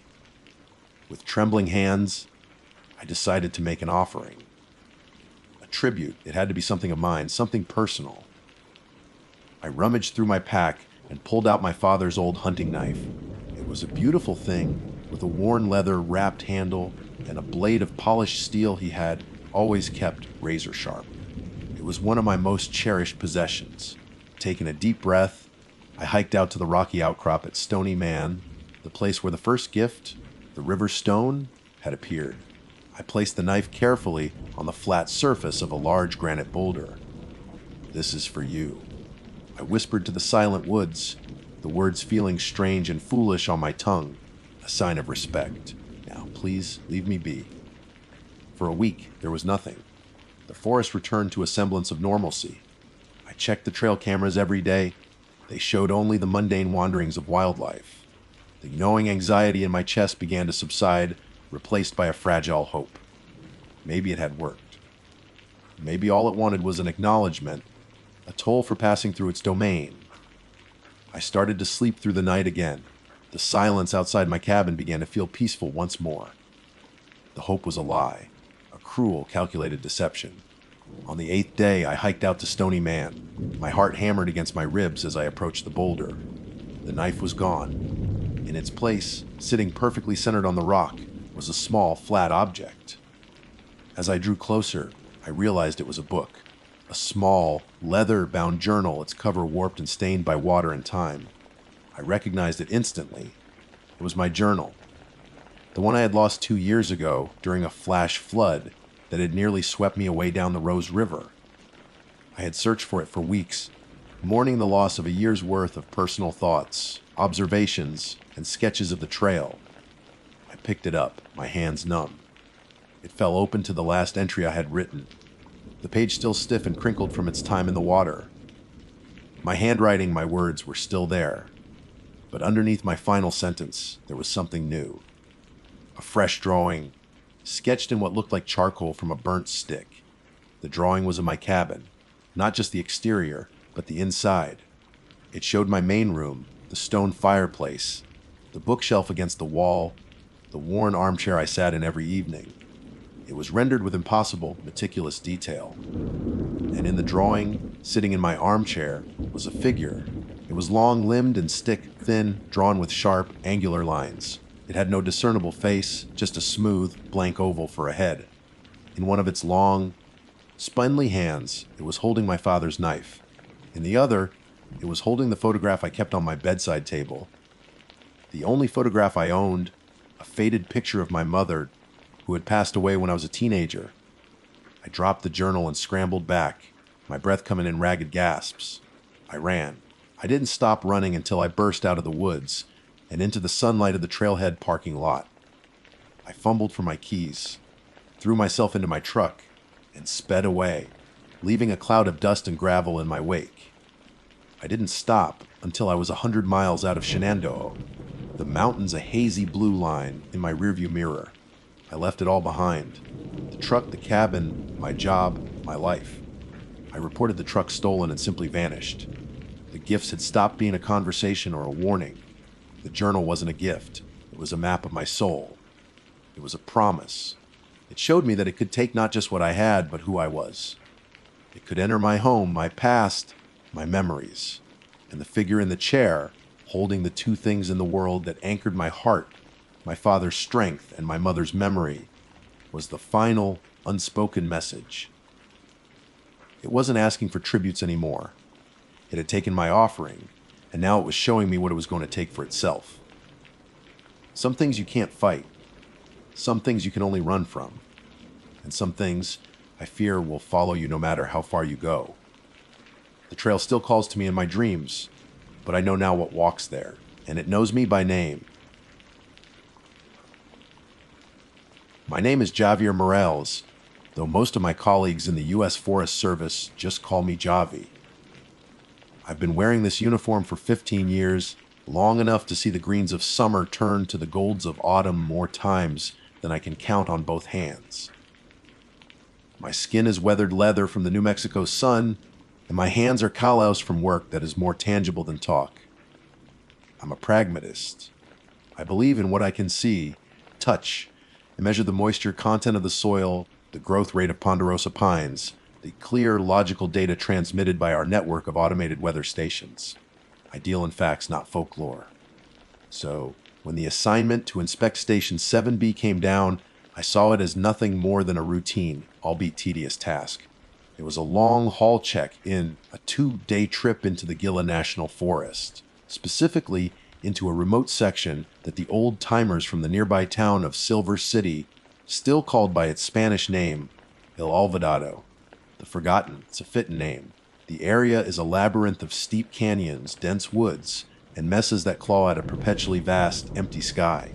It's the kind of place where you can travel for a full day, and the only sign of another living soul is your own shadow stretching long and lonely behind you. The purpose of my trip was simple: run diagnostics on the automated weather station, ensure the solar panels were clean, The data link was stable, and that no curious bear had decided to use the anemometer as a scratching post. It was a job for a single ranger, a task meant for someone who didn't mind the profound solitude. I'd always been that man. I found a certain peace in the deep quiet of the wilderness, a clarity that the noise of towns and cities always seemed to smudge. The first day was spent on the road, my government issue pickup truck kicking up a plume of red dust that followed me like a ghost. I spent the night at the nearest ranger cabin, a solid log structure that smelled of pine sap and wood smoke. I slept soundly, untroubled by the whispers of the wind or the distant howl of a coyote. The next morning, I left the truck and began the final leg of the journey on foot. The hike to Station 7B was 8 miles through rugged, unforgiving terrain. The trail was faint, more a suggestion than a path, and I relied on my compass and GPS, the reliable tools of my trade. The air grew stiller the deeper I went. The usual chatter of birds seemed to fade. The drone of insects subsided until the only sounds were the crunch of my boots on the dry earth and the rhythm of my own breathing. This was the silence of El Alvedado. It wasn't peaceful, like the quiet I was used to. It was heavy, expectant. It felt like holding your breath, waiting for something to happen. The trees here were ancient, their bark thick and gnarled like the skin of old men, their branches twisted into shapes that seemed to defy the simple logic of sunlight and growth. I shook my head, chiding myself. They were just trees. By midday, I reached the clearing. Station 7B stood exactly as it should, a 10-foot metal tower bristling with sensors, a small solar array tilted towards the sun, and a drab metal utility shed for the sensitive electronics and backup batteries. A set of simple wind chimes, 3 hollow metal tubes, hung from the eaves of the shed, a small, human touch in this desolate place. They tinkled softly in the faint breeze, a lonely, metallic melody. Everything looked normal. I unslung my pack, took a long drink from my canteen, and got to work. The inspection was routine. Solar panels were dusty but functional. Data logs showed a steady, unbroken stream of information. Temperature, wind speed, barometric pressure, all within expected parameters. I was about to open the utility shed to check the batteries when I saw it. Pinned to the metal door by a single, rust-stained thumbtack was a piece of paper. It was a standard sheet of typing paper, yellowed and weathered, but the text on it was sharp and clear, printed from a typewriter, not a computer. At the top, it read, Operational Protocols, Station 7B. I pulled the thumbtack free. The list was bizarre. It wasn't an official Forest Service document. There was no letterhead, no departmental seal. It was just a stark, numbered list of rules. 1 annual inspection is mandatory. Do not postpone for any reason. 2. Do not observe the western sky between 0300 and 0303. Even if you hear singing. 3. If you hear a voice that sounds like your own calling for help from the trees, do not answer. It is not you. 4. Report any precipitation that smells of ozone or copper as clear skies in the official log. Do not record the event. 5. Shadows in the clearing may lengthen unnaturally before dusk. Do not measure them. Do not attempt to stand in them. 6. If the wind chimes fall silent for more than a minute while a breeze is present, leave a small bowl of salt on the ground directly beneath the anemometer. Use the emergency salt packet from inside the shed. Do not substitute. I read the list twice, a slow grin spreading across my face. It had to be a prank. Some old ranger with a strange sense of humor, or maybe a bored technician who'd spent too much time alone out here. If you hear a voice that sounds like your own. I chuckled, folding the paper and tucking it into my shirt pocket. A weird souvenir from the forgotten. I finished my work, checking the battery terminals and sweeping the dust from the electronics inside the shed. I found the emergency salt packet in a drawer, just as the list said. A small, sealed bag of coarse rock salt. The dedication to the joke was impressive. My checks were complete. The station was in perfect working order. The sun was beginning its slow descent, and I wanted to be well on my way back before true dusk fell. I shouldered my pack and took one last look around the clearing. The breeze was still there, a soft, consistent whisper through the pines at the edge of the clearing.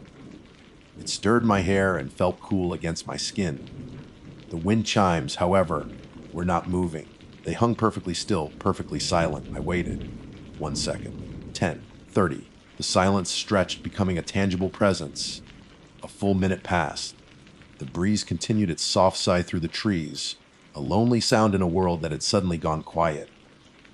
The chimes did not make a sound. My laugh caught in my throat. The smile slid from my face, replaced by a cold knot tightening in the pit of my stomach.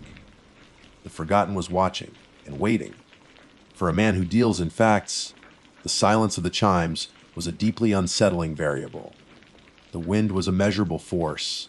I could feel it on my face, see it rustling the needles of the pines. My own handheld anemometer, a device I trusted implicitly, registered a steady 3 muff breeze. The laws of physics were not on vacation. A breeze should move the chimes. The chimes should make a sound. Yet they hung as still and silent as if they were encased in glass. My mind, trained to find logical explanations, raced through the possibilities. Were they tangled? I looked closer. No, they hung freely. Was there a magnetic anomaly? Utterly ridiculous. The thought was so absurd I almost laughed again, but the sound died in my throat. The cold knot in my stomach was a fact too. Fear is a physiological response, a rush of adrenaline, a measurable increase in heart rate, and I was afraid. Against every rational instinct I possessed, my hand went to my shirt pocket and pulled out the yellowed list. Rule Hate 60. If the wind chimes fall silent for more than a minute while a breeze is present, leave a small bowl of salt on the ground directly beneath the anemometer. Use the emergency salt packet from inside the shed. Do not substitute. It was a test. That had to be it. The prankster who wrote this list was watching from the trees, waiting to see if the new guy was gullible enough to perform some bizarre ritual in the middle of nowhere. The thought angered me. I was a professional, not a fool to be toyed with. I crumpled the paper in my fist, ready to shove it back in my pocket and march out of this heavy, watching silence. But my feet didn't move. My gaze was fixed on the motionless chimes. The silence wasn't just an absence of sound anymore. It was a pressure, a weight on my eardrums. The air itself felt thick, charged with a strange energy that made the hairs on my arms stand up. The sun was getting lower, casting long, deepening shadows across the clearing. Hiking back 8 miles through that terrain in the dark was a bad idea, a dangerous one. I had a small tent and supplies to spend the night, if necessary, but the thought of staying here in this place was suddenly intolerable. Fine. I muttered to the empty clearing, the sound of my own voice startlingly loud. You win. My movements felt stiff, reluctant, as if I were a puppet being controlled by the words on the paper. I walked back to the utility shed, the metal door cool and unyielding under my hand. Inside, the drawer slid open with a soft groan. The small, sealed packet of coarse rock salt was still there.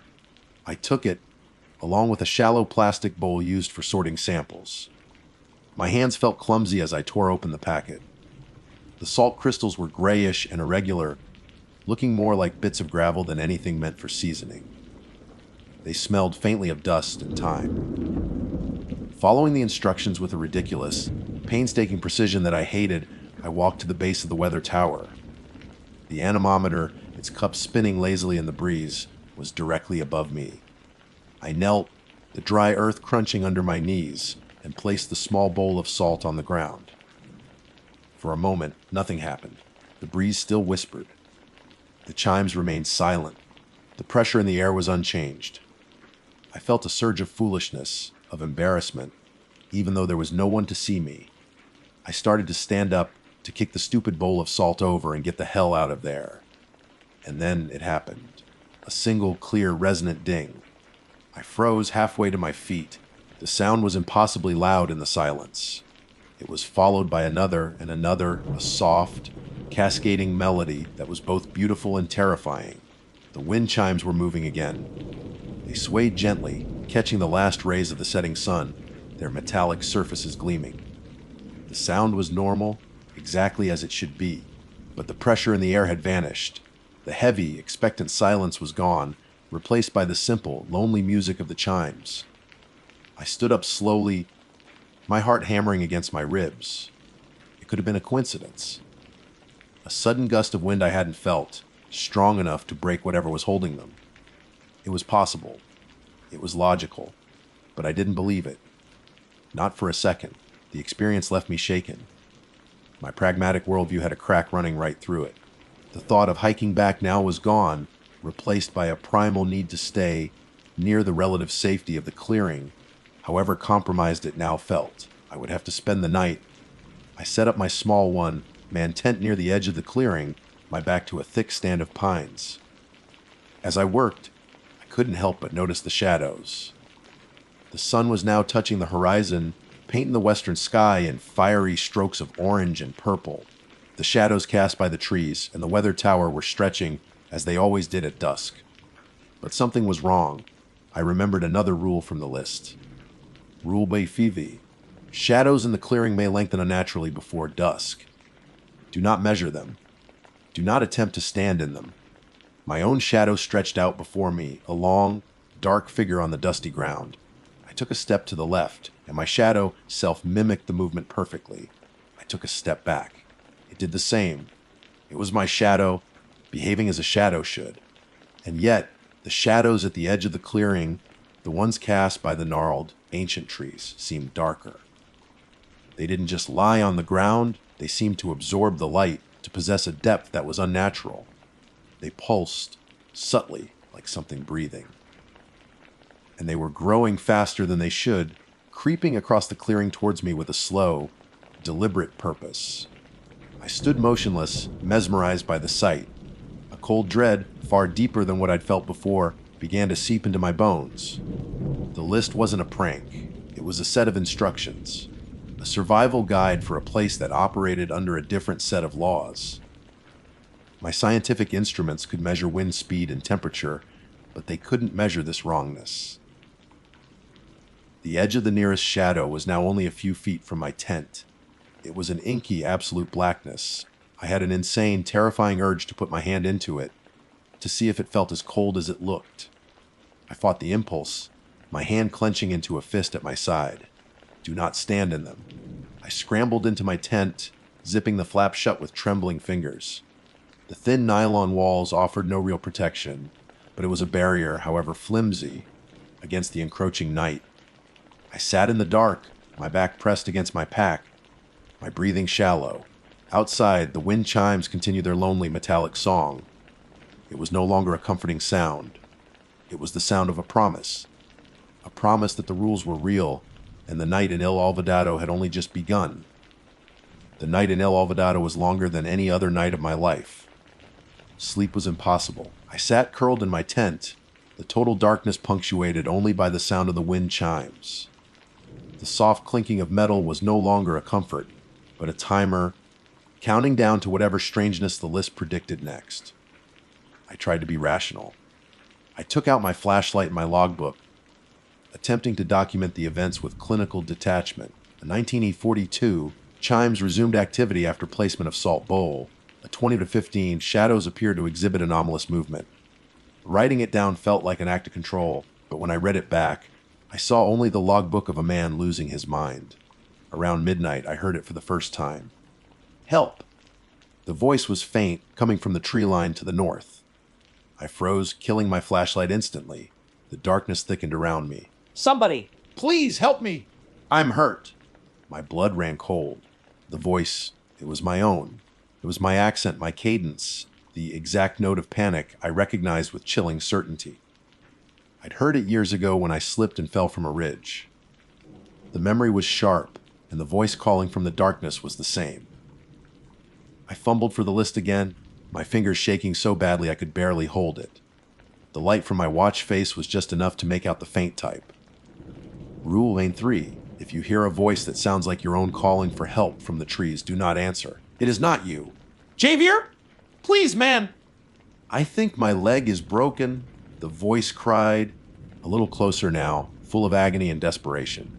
Every instinct screamed at me to call back, to shine my light, to run and help. But the rule held me fast. It is not you. I clamped both hands over my mouth, biting down hard to keep from making a sound. Tears of fear and confusion streamed down my face. I sat like that for what felt like an hour, listening to my own voice beg for a rescue that would not come, until it slowly faded into the whisper of the wind, leaving only the steady sound of the chimes. The silence that followed was worse than the screaming.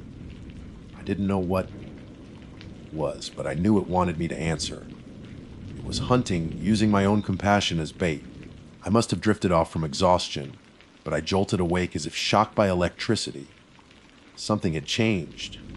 The chimes were still ringing, but there was another sound now, a song, a melody that was captivatingly beautiful and strangely mournful. It drifted from the west, an ethereal humming that sounded like a choir in a long-forgotten cathedral. I glanced at my watch. The glowing dial read 0259.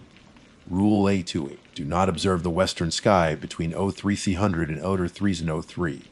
Even if you hear singing, the music swelled, pulling at me with a powerful, desperate longing. I felt an overwhelming urge to rip open the tent, to look to find the source of that sublime sound. It was a physical pull, a hook in my mind, and it took every ounce of my willpower to resist. I squeezed my eyes shut and covered my ears, but the song didn't seem to come through them. It seemed to resonate directly inside my skull. At 0300, a light flashed outside the tent. Even with my eyes closed, it was so bright I could see red through my eyelids. It was a cold, dead light, devoid of heat. The music reached its crescendo, beautiful and terrifying all at once. Those 3 minutes lasted an eternity. It was a battle against my own curiosity, against the desire to see what should not be seen. I imagined things in the western sky, images more bizarre and horrifying than my mind could properly conjure. Then, suddenly at 0304, it all stopped. The light vanished. The music was gone. There was only darkness and silence, save for the wind chimes, which continued their indifferent metallic song. I didn't move for the rest of the night. I sat like a stone, waiting for the first hint of dawn. When the weak, gray light finally filtered through the nylon of the tent, I dared to move. I unzipped the flaps slowly, poking my head out into the world. The clearing was just as I had left it. The weather tower stood silent sentinel. The bowl of salt sat undisturbed beneath the anemometer. I looked at the chimes, swinging gently in the morning breeze, looking perfectly innocent. But I knew better now. I packed my gear with frantic speed, not daring to look back. I walked out of El Olvidado with a steady, determined pace and never once turned around. For the entire 8-mile hike back, I heard no birds and no insects. Only the sound of my own boots on the dry earth. I never told anyone about this in my official report. I simply wrote, Station 7B fully operational. What could I have written? That I followed the rules of a madman to survive a night of breathing shadows and celestial choirs. They would have had me relieved of duty. But I kept the paper. It's safe in a locked box at home, a yellowed reminder that the universe is larger and stranger than any of our scientific instruments can measure, and that in certain forgotten corners of the world, there are rules older and more important than the laws of physics. Rules that must be followed if you want to see another sunrise. My name is Kenji Tanaka. I've been with the DNR for 8 years, and in that time, I've learned that the forest has its own kind of memory. It holds on to things. The chill of a harsh winter, the scar of a lightning strike, the silence left behind by a person who walked in and never walked out. My current assignment is to interface with one of those silences. I'm tasked with a full structural integrity assessment of the old Kettle Moraine patrol cabin, the one tucked away deep in the woods, abandoned since the 50s. They want to know if it's worth preserving as a historical landmark, or if it's a liability that needs to be torn down. Everyone at the station just calls it Miller's Cabin. They say it with a certain inflection, a mix of morbid curiosity and genuine unease. The official report on Ranger Miller is thin, sanitized for public record. It states he suffered a psychotic break due to prolonged isolation and was institutionalized. But the unofficial history, the one passed down between rangers over lukewarm coffee and crackling radios, is much darker. They say the woods took him, that he started hearing things, seeing things that weren't there, and that one day His relief team found the cabin empty, the door swinging on its hinges, and every surface inside, from the floorboards to the ceiling, covered in frantic, claw-like scratches. The hike to the cabin took the better part of a day, the trail growing fainter with every mile until it was just a whisper on the forest floor. The autumn air was crisp, but as I drew closer to the coordinates, a damp, unnatural cold began to seep through my layers. The forest here is different. The ancient hardwoods, oaks and maples, stand unnaturally still, their branches like skeletal fingers clawing at a gray, indifferent sky. The usual chatter of squirrels and birds was gone, replaced by a profound, listening silence. Then I saw it. The cabin was a dark, hunched shape against the trees, more a part of the forest decay than a man-made structure. The roof sagged in the middle like a broken spine, and the porch had collapsed on one side, its planks rotting into the earth. It was still standing, but just barely, a testament to the stubbornness of old timber. Pushing the heavy plank door open took all my weight. It groaned in protest, the sound unnervingly like a human cry. The air that rushed out was what hit me first. It wasn't just musty. It was heavy, stagnant, and thick with a metallic tang that clung to the back of my throat. It smelled like a butcher's shop that had been locked up for a century. Old blood and an emotion I could only describe as fear. Inside, the single room was a tomb of dust and shadows. A rusted wood, burning stove stood cold in one corner, a rickety table and a single chair in the center. Sunlight struggled through a grime-caked window, illuminating dancing dust motes in the deep, unsettling grooves that scarred the wooden walls. The scratches. They were exactly as the stories described, manic, desperate, overlapping. Some were shallow, others dug so deep you could see the lighter wood beneath. It looked like an animal had been trapped in here, a very large, very frantic animal. My job was to be methodical. I started with the foundation, tapping the stone pilings, checking for cracks and sinkage. I photographed, I measured, I made notes on my clipboard, forcing a professional detachment I didn't feel. The entire time, I felt watched. It was a classic symptom of unease in a strange place, I told myself. An old, spooky cabin in the middle of nowhere was bound to set anyone on edge. Above me was the loft, a dark, gaping space that spanned half the cabin's length. The ladder that once led to it was a wreck, its rungs either missing or splintered into rotten spears. There was no way up. I shone my high-powered flashlight into the darkness, but the beam seemed to be swallowed by the shadows. I could make out nothing but more dust and the vague outline of what might have been a cot. As dusk bled through the trees, turning the world outside to shades of bruised purple and black, I set up my own camp a respectful 50 yards from the cabin.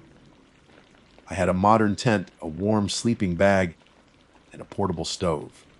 I wasn't staying in that place, but even from a distance, it seemed to command the clearing, a focal point of absolute dread. I ate my dehydrated meal with the cabin in my line of sight, its single dark window like a vacant eye. The temperature continued to drop. I zipped myself into my tent, the nylon walls a flimsy barrier against the immense, silent wilderness. Sleep didn't come easily. Every snap of a twig, every rustle of leaves was magnified by the silence, sounding like deliberate footsteps just beyond the tree line. My mind kept replaying the image of those scratches, the sheer violence etched into the wood. It must have been well after midnight when I finally drifted into a light, uneasy sleep.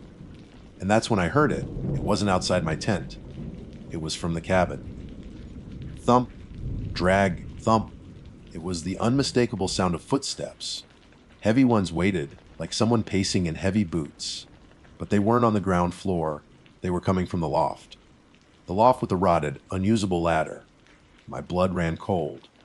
I lay perfectly still, my ears straining, my heart hammering against my ribs. It couldn't be.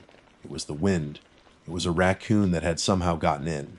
My rational mind desperately threw out explanations, each one weaker than the last. Thump, drag, thump. The dragging sound was what truly terrified me. It was a dead weight, a sound of something being pulled with immense effort across the floorboards. I fumbled for my flashlight, my hand shaking so badly it took me 3 tries to click it on. I aimed the beam at my tent flap. My breath caught in my throat. The sound stopped. The silence that followed was somehow worse, charged with anticipation. I stayed like that for what felt like an hour, frozen, listening. Nothing. Finally, convincing myself it had been a stress-induced hallucination or a particularly vivid dream, I tried to settle back down. As I did, a new scent drifted through the ventilation flaps of my tent. It pushed past the clean smell of pine and damp earth. It was the smell from the cabin. That thick, cloying stench of old blood and raw, primal fear, now stronger than ever, as if the source was no longer contained within those four walls. As if it was now outside with me. I didn't sleep. To call what I experienced last night sleep would be a lie. I remained in my sleeping bag until the first week. Gray light of dawn filtered through the trees, a prisoner in my own tent. Every sense was on high alert. The smell of blood and fear eventually faded, not gradually, but all at once, as if a switch had been flipped. The silence that returned was absolute. The footsteps from the loft did not resume. But I know what I heard, and I know what I smelled. My mind, trained for logic and observation, is at war with my own senses. Morning did not bring relief, only a cold, damp reality. The forest was shrouded in a thick fog that clung to the ground, muffling the world and reducing visibility to less than 30 feet. The cabin was a vague, dark blotch in the mist, its presence more felt than seen. I have two choices: pack up, hike back, and file a report that will make me sound like I've lost my mind, just like Ranger Miller. Or I can do the job I was sent here to do. Pride is a stubborn thing. So is the need for answers. After forcing down a protein bar and cold coffee, I walked back to the cabin. The fog seemed to part from me as I approached, as if granting me passage. The air was still and frigid. I ran my hand along the exterior logs, half expecting to feel some residual energy, some vibration of the life that pulsed within it last night. There was nothing but cold, damp wood. No tracks, no disturbance in the fallen leaves around the foundation. Nothing to prove I wasn't just losing my grip. Stepping inside again was harder than the first time. The metallic tang was fainter now, a ghost on the air, but the feeling of being watched was overwhelming. The scratches on the walls seemed deeper, fresher in the dim light. I ignored them. I ignored the pounding in my ears. I took out my clipboard and laser measure, forcing myself back into the routine. Load-bearing walls. R value of original insulation. Wood rot assessment. The words were an anchor to sanity. But my eyes kept drifting upward to the loft. The source of the sound. The place no one had been in 70 years. My assessment would be incomplete if I didn't check the state of the rafters and the roof from that vantage point. It was a perfect, professional excuse for what I knew I had to do. Climbing was out of the question. The ladder was a death trap, but I had gear. I collapsed one of my carbon, fiber trekking poles and used a roll of high-strength duct tape to secure my phone to the end of it. I taped my most powerful flashlight right alongside it. Setting my phone to record video, I took a deep breath. My hands felt clumsy, my fingers numb with cold and adrenaline. I found a wide gap between two of the loft's floorboards, just big enough to push the end of the pole through.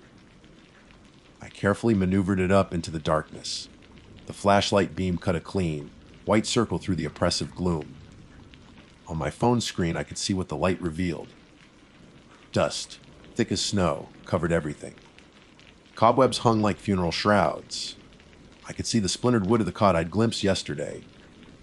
I swept the pole slowly, methodically, painting the darkness with light, recording everything. The underside of the roof looked stable, at least. The rafters seemed solid. I kept panning. Then I saw it. In the far corner, almost completely hidden in the shadows beyond the cot, was a small, dark object. A leather-bound book. A journal. It was sitting on the floorboards, looking as if it had been placed there only yesterday. Next to it was something else, something that made my stomach revolt. A spiral. A small, elegant spiral made of tiny, delicate bones. Squirrels, maybe. Birds. Arranged with deliberate, ritualistic care. My heart hammered. I used the pole to try and nudge the journal closer, but it was just out of reach. I zoomed in with the phone's camera, trying to get a clearer view. That's when I saw the writing. Not in the journal, but scratched into the floor around the bone spiral. The letters were jagged, carved with the same frantic energy as the scratches on the walls downstairs. The video was shaky, but the words were horribly clear. Nout mel r it mors he skin. Don't locate ATCC. A violent crack, like a rifle shot, exploded from right behind me. I yelled, dropping the pole and spinning around, my body braced for an attack. The phone and flashlight clattered to the floor. The clearing outside the doorway was empty. The fog swirled. Then I saw it. A massive oak branch, thick as my thigh, had broken off one of the ancient trees and crashed to the ground, landing exactly where I had been standing just moments before, making my coffee. The tree it came from was 30 yards away. There was no wind. Not a single other leaf stirred in the entire silent forest. It wasn't a coincidence. It was a warning. Or an invitation. I snatched my phone from the floor. The screen was cracked, but it still worked. I didn't dare retrieve the trekking pole. I backed out of the cabin, my eyes scanning the impenetrable wall of trees, the shifting fog. My entire body was trembling. I am back in my tent now. I should be packing, I should be running. But I am writing this down first, because the recording on my phone is now the only proof that I am not crazy. The video shows the loft. It shows the journal and the bones. It shows the words, but as I watched it again just now, huddled in my tent, I saw something I missed before. In the last second of the recording, right before the branch fell and I dropped the phone, the camera swung wildly. For a fraction of a second, the light illuminated the space directly above the gap in the floorboards. And for a fraction of a second, staring straight down into the camera was a face, pale, stretched, and utterly, horribly wrong. The image is seared into my mind. The face that flashed on the shattered phone screen. It wasn't a ghost or a spirit, nothing that could be explained away with the word supernatural. It was a biological wrongness. A pale, stretched face, elongated unnaturally. The eyes were just dark, sunken pits, the mouth a silent, screaming oval. It was the image of a predator that had evolved to horribly mimic its prey. I understood instantly what the scrawled words on the loft floor meant. Naut miloar, it mars his skin. The cold I felt wasn't from the air. It was a fear that had sunk into my bones. I wanted to run. I wanted to leave everything behind. The tent, the gear, the report, and just flee into the fog and never look back. But I couldn't, not because of pride or duty, but because of the sickening knowledge that if I left without proof, this thing would remain here, waiting for the next ranger, the next hiker, the next lost family who thought they'd found shelter. The face on my phone was a death sentence for whoever came next. I had to get that journal. The fog outside grew thicker, like a gray wall caging me in with the cabin. No sound escaped the woods anymore. The silence was heavy, expectant. I pulled my climbing rope and grappling hook from my emergency kit, my hands shaking, but still moving with the precision of years of training. I walked back to the cabin for the third time. I didn't go inside. I circled around to the side, beneath the eaves of the loft. I threw the hook. It clattered against the roofline and fell twice. On the third try, it caught hold on the rotted sill of the loft window. I tested it, pulling with all my weight. It held. I began to climb, slow and deliberate, every movement a deafening noise in the crushing silence. I felt like an insect crawling up a spider's web, while the spider waited. When I reached the window, I hauled myself over the edge and into the loft. The smell of old blood and rust was so strong it was gagging. I did my best not to look around, focusing only on my objective, the journal in the corner. I crawled slowly across the dusty floorboards, avoiding the spot where I had seen the face in the video. The small spiral of bone sat there, neat, simple, and obscene. I reached for the leather-bound book. It was ice, cold to the touch. The instant my fingers made contact with the cover, I heard it, Kenji. It was a dry, desiccated whisper from the darkest corner of the loft. It wasn't a human voice, but a grotesque mimicry of one, like wind through dry leaves and brittle bones. I froze, my heart stopping. Kenji, look at me. The voice changed. This time, it was my mother's, clear as the day she was alive. Warm memories flooded my mind, shattering my defenses. By instinct, I turned my head. Don't look at the face. Miller's scratched warning screamed in my head. With a supreme effort of will, I snapped my head back. I screwed my eyes shut, grinding my teeth until my jaw ached. I heard it move. A shuffling, dragging sound across the floorboards. It was coming closer. Without looking, I ripped the journal open, my fingers fumbling, barely able to turn the page. Miller's handwriting was a panicked scrawl. October 1952. It took my voice first. Then it took my thoughts. It whispers things in my own voice. I see it in the mirror, my face, but not me. It stretches. The next page was just scratches, like the ones on the walls. I could hear it right behind me now. It's cold, fall breath on the back of my neck. I knew I had seconds. I tore the page from the journal, shoved it in my pocket, and without thinking, I launched myself toward the window I'd come through. I didn't look back. I didn't dare. I dropped, hitting the ground hard. Pain shot through my ankle, but I ignored it. I got up and ran. I ran blindly into the wall of fog, branches tearing at my clothes and skin. I didn't hear it chasing me, but I could feel its gaze on my back every step of the way. I don't know how long I ran. I finally collapsed under a great tree and passed out. When I awoke, the fog was gone. Morning light filtered down, making everything look cruelly normal. I made my way back to the station.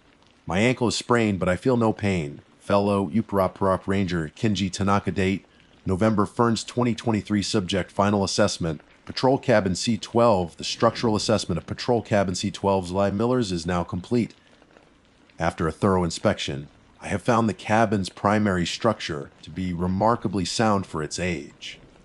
The foundation is stable, the main timbers are in excellent condition, and the roof requires only minor repairs. The interior wall scratches, noted in previous reports, appear to be the result of wildlife having become trapped inside. I found no evidence of any unusual or dangerous activity in the vicinity. The air inside is clean and dry. It is an exceptionally peaceful location. I recommend that the department allocate funds for the preservation of Cabin C-12 as a historical park landmark.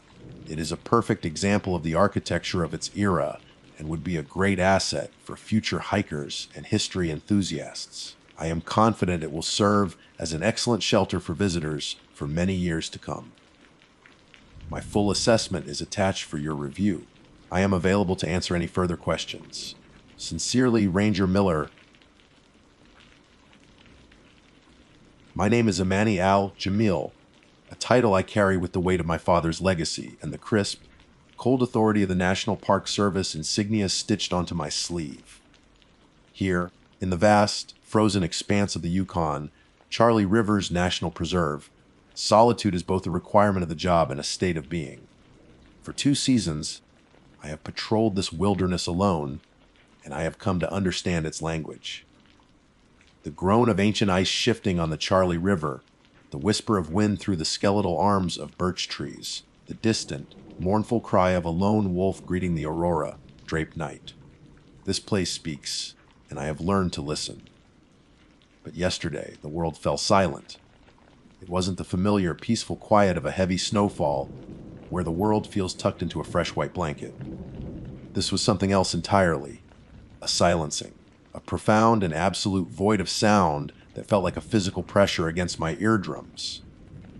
I was midway through my patrol route, snowshoeing along the spine of a ridge overlooking the Yukon River, when it happened. One moment, the wind was a low hum against my parka's hood. The next, there was nothing. I stopped, planting my poles in the deep powder, and listened.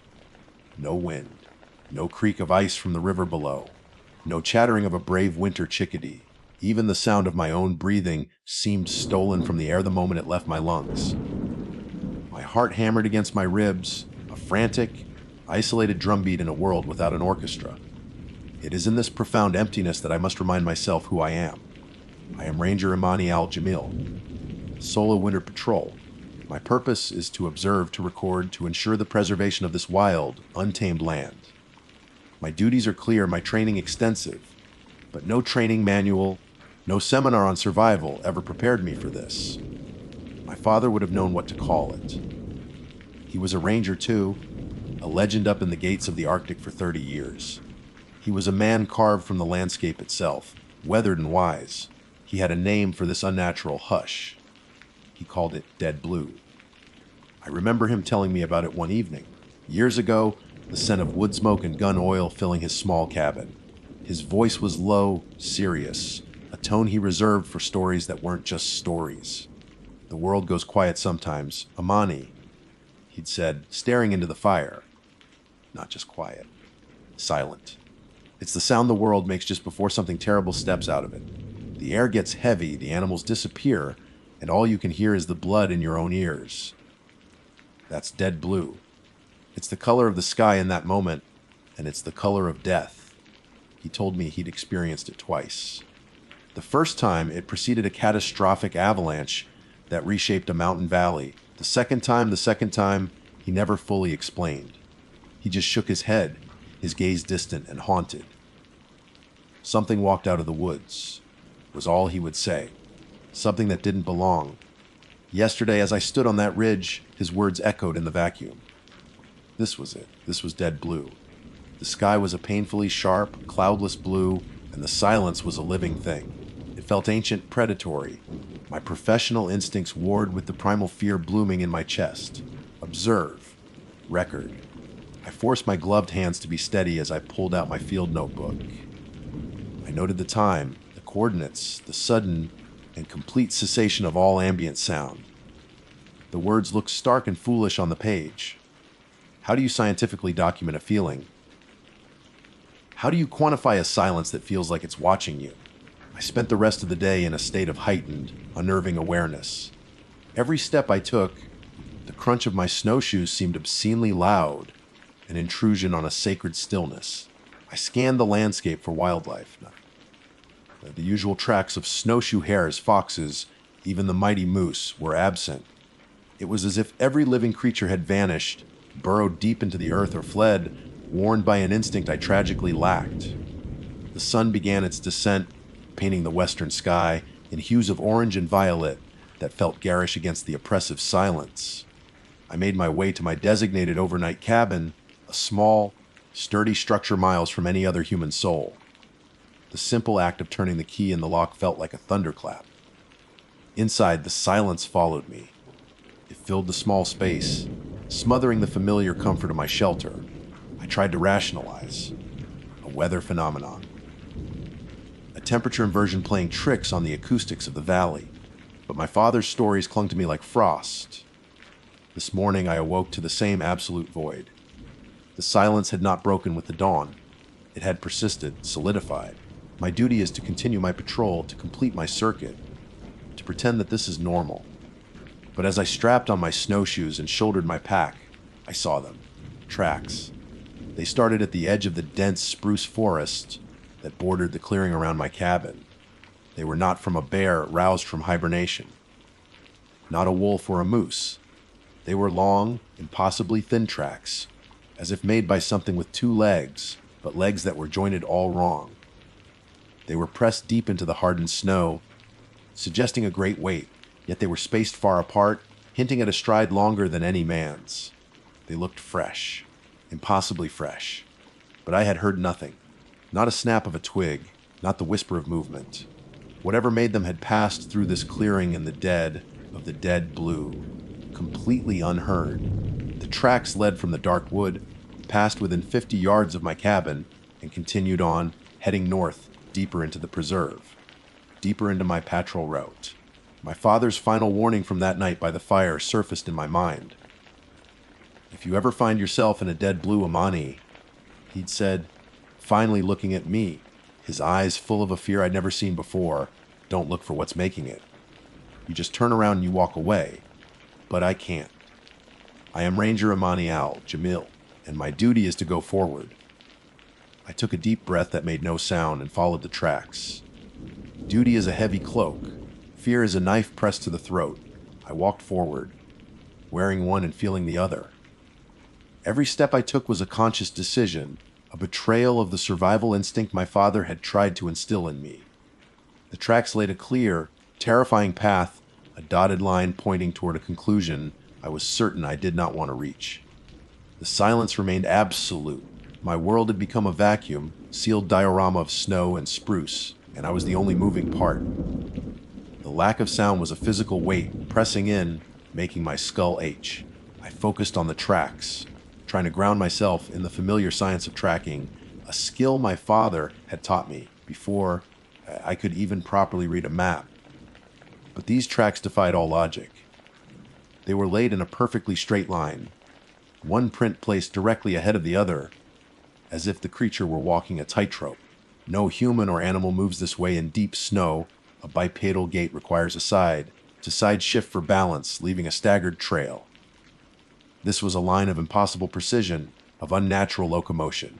Furthermore, the snow around each print was utterly undisturbed. There was no spray, no scuff marks from a lifted foot. It was as if something immensely heavy had been placed down and lifted up with surgical care, over and over again. I knelt, my gloved finger hovering over the edge of one print. The snow at its perimeter was compressed, almost glassy, as if subjected to immense, focused pressure. And the depth was maddeningly inconsistent. For 50 yards, the prints would be sunk a foot deep, and then for the next 20, they would be mere suggestions on the snow's surface, before plunging deep once more. The terrain hadn't changed. The snowpack was uniform. It was as if the creature's weight were fluctuating wildly with every step. An hour of this, and the professional curiosity had evaporated, leaving only a cold residue of dread. The world felt wrong. The trees, which I knew so well, seemed to twist into menacing shapes at the edge of my vision. The pristine, unbroken white of the snowfields felt less like peace and more like erasure. This thing hadn't just passed through the landscape. It had imposed its wrongness upon it.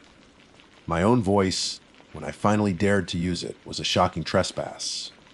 "Okay, Dad," I whispered, the sound startlingly loud and thin. What am I looking at here? The only answer was the frantic, silent scream of my own pulse. I felt a desperate, rising loneliness that was sharper than the cold. I was an astronaut on a dead planet, following the footprints of an alien ghost. The tracks led me off my intended patrol route, taking me down into a narrow, thickly wooded valley. Here, the silence felt even more concentrated, trapped beneath the heavy, snow-laden boughs of the fir trees. And then the smell hit me, a faint, coppery scent on the sterile air, the smell of blood. I unslung my rifle, the click of the safety disengaging echoing like a gunshot in the stillness. I moved slower now, stepping carefully from tree to tree. The tracks led me to a small clearing, and in the center of the clearing was a moose, or what was left of it. It was a large bull, its massive antlers caked with snow. But it wasn't torn apart, not in the way a wolf pack or a grizzly would have done. There were no bite marks, no signs of a struggle. The moose was frozen solid, but it was its posture that made my stomach clench, my throat close. Its powerful legs were bent and twisted at angles that bone should not allow, like a child's toy broken in a fit of pique. Its head was thrown back, neck elongated, its mouth open in a silent, frozen scream. But the worst part was its eyes. They were wide open and frozen solid, but they were not the milky, dead eyes of a carcass.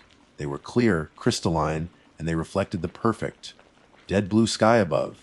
They were eyes that had been flash frozen in a moment of ultimate, world-ending terror. There was a single, perfect hole in its side, no bigger than my thumb. It wasn't a bullet wound. The edges were cauterized and smooth, as if bored out by a heated rod. A small, frozen trickle of blood was the only sign of external injury. This was not a predator.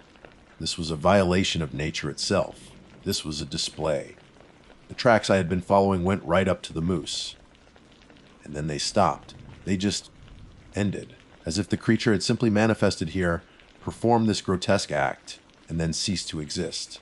I backed away slowly, my rifle feeling like a useless stick in my hands. What good is a gun against something that doesn't play by the rules of reality? My mission was no longer about investigation. My father's voice was no longer a memory. It was a roaring command in my head. Get out. Run. Now. I turned, and that's when my compass began to spin. I glanced down at the instrument on my wrist, a trusted piece of analog equipment that had never failed me. The needle was whirling frantically, uselessly, no longer tethered to the magnetic north. I pulled out my GPS. The screen flickered, displaying a garbled mess of characters before the screen went blank. "It knows," a part of my brain shrieked. "It knows you're here. It's cutting you off." Panic, cold and sharp, finally broke through my discipline. I was lost. Not geographically. I still had the sun in the shape of the mountains, but I was lost in a way that felt deeper, more fundamental.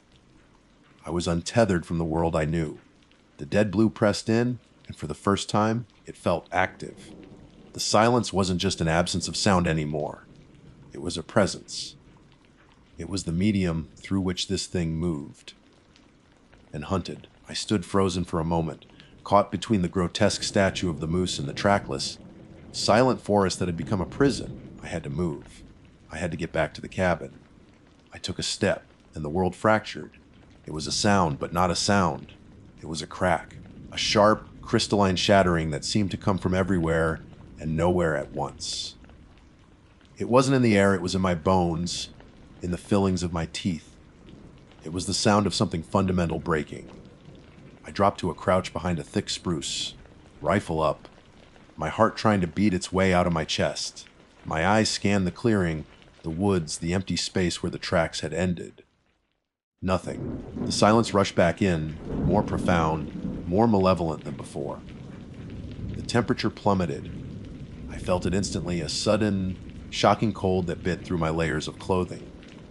My breath, which had been invisible in the dry, frigid air, suddenly plumed in front of my face in a thick white cloud, obscuring my view for a split second. And in that moment of self-imposed blindness, from the silence directly behind me, came a soft, delicate crunch of snow, impossibly close. There is no time for thought when death whispers in your ear. There is only the animal self, the part of the brain that existed long before names and duties. The soft crunch of snow behind me was a trigger, not a stimulus. I didn't turn. I didn't scream. I lunged forward, diving headfirst into a snowdrift, rolling hard to my right as the world erupted in a silent explosion of white powder. I came up on one knee, rifle already shouldered, my cheek pressed hard against the cold stock. My eyes, wide with adrenaline, scanned the spot where I had been standing. There was nothing there. And yet, there was something. It wasn't a creature of flesh and blood. It was a column of wrongness, a distortion in the very fabric of the air, standing as tall as a spruce tree, but impossibly thin. It was a silhouette carved from the dead blue itself, a shape that seemed to drink the light around it. I saw a suggestion of a limb, long and spindly, moving with the same fluid, jointless motion I had pictured from its tracks. My mind recoiled, unable to process what I was seeing. It was like looking at a tear in the world. It took a single, silent step toward me. I fired. The roar of the rifle was a cataclysmic violation of the silence, a shockwave that slammed against the trees. I saw the bullet pass directly through the distortion, kicking up a puff of snow from the bank behind it. The shape didn't flinch. It didn't react. It simply continued its slow, silent, gliding advance.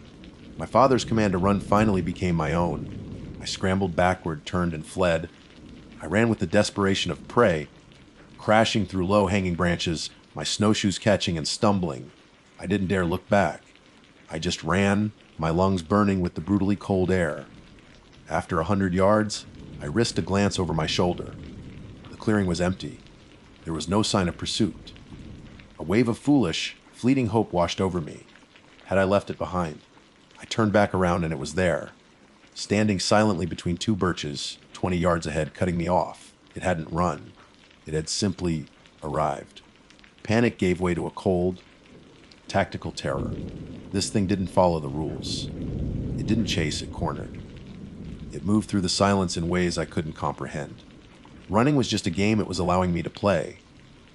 I needed another option. My gloved hand fumbled at my belt, closing around the cold cylinder of a signal flare. Not a weapon, but maybe something more.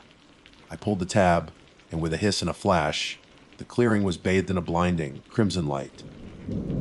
The flare arced high into the air, its magnesium glow painting the snow in bloody hues.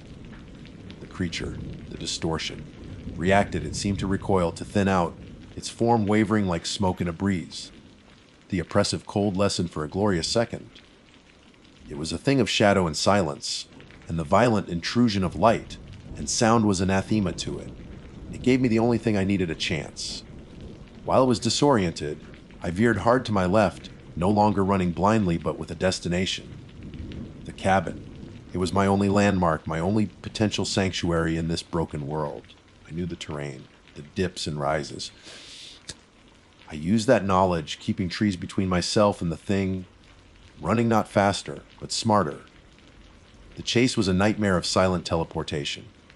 Every time I thought I had gained some ground, I would see it at the edge of my vision, a flicker of darkness, a distortion in the trees, always getting closer, always flanking me.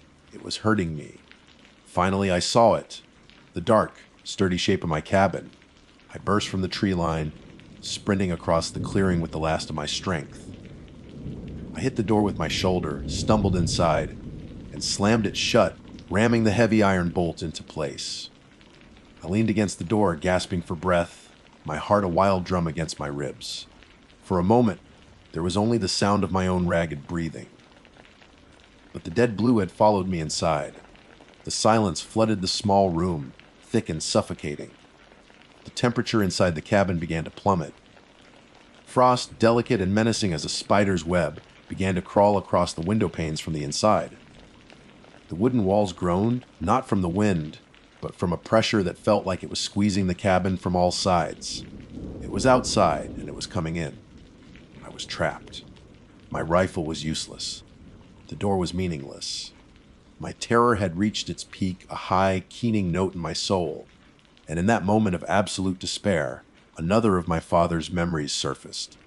The one from after he'd told me about the thing that walked out of the woods. I had asked him how he got away. His face had gone pale. "I didn't," he had said, his voice barely a whisper. "You can't get away from it. You can't fight it. It's like a winter storm. It's not angry at you, it just is. And it feeds on the one thing you can't help but give it your fear. How did you survive?" I had asked. He looked afire, his eyes reflecting the flames. I made myself small. I made myself nothing. I sat down, and I stopped being a ranger, stopped being a man. I became a rock. I thought about your mother's smile. I thought about the taste of her coffee. I gave it nothing. And eventually it got bored. You have to let the world come back on its own. It was the counsel of a madman. It was the only option I had left. The air in the cabin grew so cold it hurt to breathe. A shadow in the corner of the room was deepening, elongating, taking on that familiar, terrifyingly thin shape. I lowered my rifle to the floor. I slid down, my back against the wall, and closed my eyes. I am a rock. The cold was a physical pain, but I focused past it. I am a stone at the bottom of the river. I forced my breathing to slow, my heart to calm. I pictured my father's cabin, the warmth of the stove, the smell of wood smoke. I thought of my first solo patrol, the swell of pride and peace. I denied the thing in the corner its tribute. I refused to be its prey. I gave it nothing.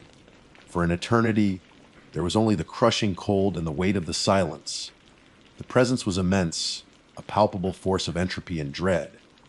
It wanted me to scream. It wanted me to run. I held onto the image of my father's face, a lifeline in a sea of nothing. Then I heard it. So faint I thought I was imagining it. A low, gentle hum. The sound of wind far away, brushing against the eaves of the cabin. It was the most beautiful thing I had ever heard. I kept my eyes closed, hoarding the sound, nurturing it. It grew stronger. A branch, heavy with snow, creaked outside. The world was coming back. When I finally opened my eyes, I was alone. The unnatural cold was gone, replaced by the familiar, honest chill of a winter cabin. The frost on the windows had vanished. The shadow in the corner was just a shadow. I stumbled to the door and looked outside. The dead blue was gone.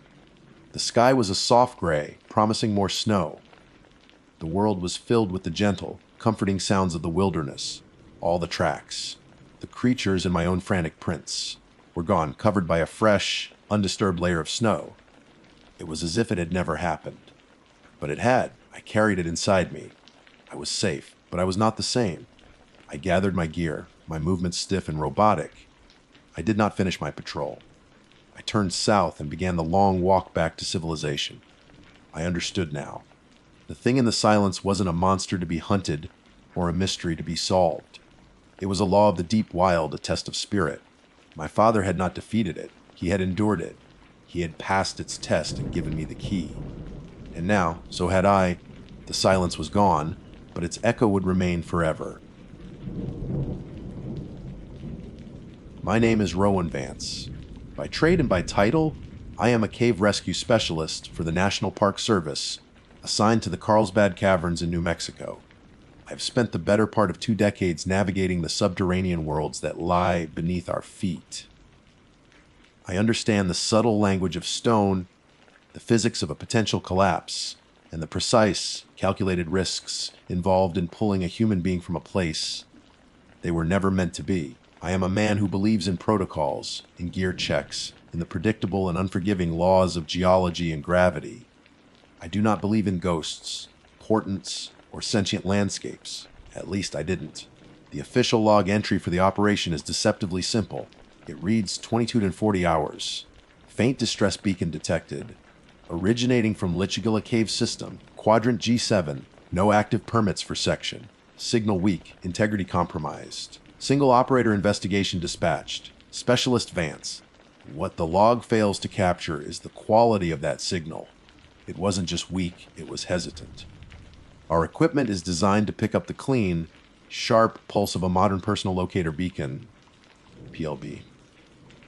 This was different. It came through the receiver in the comms room like a sigh, a thin, warbling tone that fluttered at the very edge of hearing.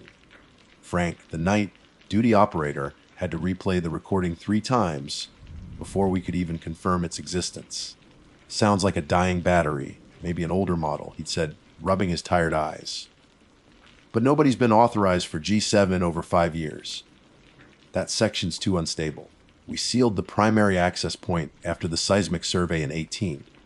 Sealed doesn't mean impassable for someone determined enough. I replied, already feeling the familiar pull of the deep. Or stupid enough. My duty is to assume a life is on the line until proven otherwise.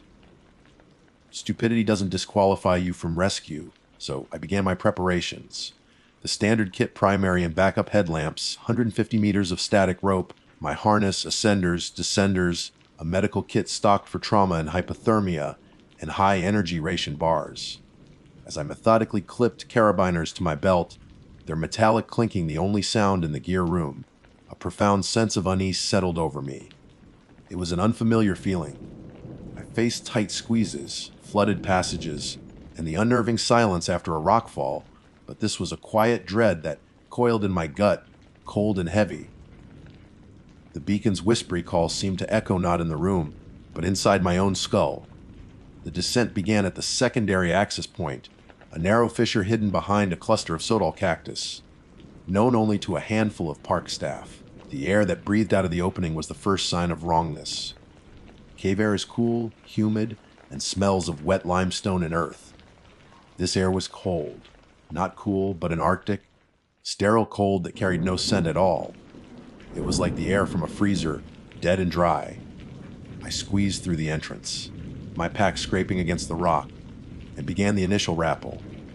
The world above vanished, replaced by the self-contained universe of my headlamp beam. For the first 100 feet, the geology was familiar. Gypsum chandeliers glittered on the ceiling, and calcite formations stood like silent, pale sentinels in the darkness. My focus was absolute, my movements economical and precise, a routine honed by thousands of hours underground. I followed the beacon, which grew marginally stronger as I descended, a frail lifeline in the oppressive silence. It was when I reached the junction leading toward Quadrant G7 that the cave truly began to change. The passage wasn't on any of our updated maps. It was a narrow, wending tube, not a natural feature carved by water, but something that looked almost drilled. The walls were unnaturally smooth in places, then jagged in others, as if bored through the rock by a colossal, careless worm. The cold intensified with every step, seeping through my insulated gear, making my breath plume in the beam of my light. The beacon was leading me deeper into this unknown network. My training screamed at me to stop, to document the anomaly, and to return for a geological survey team. My duty, however, pushed me forward. The signal, faint as it was a plea for help. I moved for what felt like an hour, the only sound the crunch of my boots on the gravelly floor and the soft sh of my clothing against the rock. Then I heard another sound. It was a soft, dragging scrape from somewhere in the darkness ahead. It was rhythmic, like something heavy being pulled across the stone. "Hello," I called out, my voice sounding small and thin in the immense space. "National Park Service? Is anyone there?" The only answer was the immediate cessation of the scraping sound. The silence that rushed back in was heavier than before, charged with a listening quality. I stood frozen, every nerve ending alight. The beacon, which had been a steady, faint pulse, suddenly stuttered. It flickered erratically for a moment, then coalesced into a new pattern: 3 short pulses, 3 long, 3 short. SOS, the classic, universal cry for help. It was impossible. Modern beacons don't use Morse code. They transmit a digital signature. This was ancient, a ghost in the machine. A cold sweat broke out on my neck, entirely unrelated to the freezing air. "I'm coming for you," I said, more to myself than to the unseen victim. "Hang on." I pushed forward, moving faster now, my earlier caution overridden by the chillingly intelligent signal. The smooth, walled tunnel opened into a vast chamber. My headlamp beam couldn't find the walls or the ceiling. It was like standing on the shore of a dark, silent ocean. In the center of the chamber stood a single massive stalagmite, shaped uncannily like a gnarled, reaching hand. And at its base I saw it. It wasn't a backpacker's PLB. It was a small brass-colored box, pitted with age, with a simple toggle switch on top. It looked like something from a World War II submarine, and it was from this antique device that the impossible SOS was pulsing. Lying next to it was a tattered leather-bound journal. As I knelt, my breath catching in my throat, my headlamp beam fell across the open page. The handwriting was a frantic scrawl, the ink faded and water-stained, but the words were clear enough to read. "It's not the walls that are closing in, it's the silence. It has a shape, it has a weight, and it's hungry." I reached for the journal, my fingers trembling. As they brushed against the cold leather, the beacon on the floor beside it stopped. Not a flicker, not a dying fade, it simply ceased. The silence that followed was absolute, a physical pressure against my eardrums. I was alone in the vast, freezing dark, miles from the sun, with a dead man's journal and the sudden, gut-wrenching certainty that I was no longer the rescuer. I was the bait. For a long time, I did not move. Time loses its meaning in the absolute dark, but my body registered its passing in the frantic hammering of my heart and the ice-cold sweat that trickled down my spine. The silence wasn't an absence of sound, it was a presence. It pressed in on me, a physical force that muffled the world, making the blood rushing in my own ears sound impossibly loud. Every instinct, every ounce of my training, screamed at me to get out, to drop the journal, turn around, and climb. But the logician in my brain, the part that had kept me alive in tight situations for 20 years, countered with a cold, hard fact: I was miles underground in an unmapped section of the world's most dangerous cave system. Panic was a death sentence. Information was survival. My only source of information was the cold leather journal in my hand.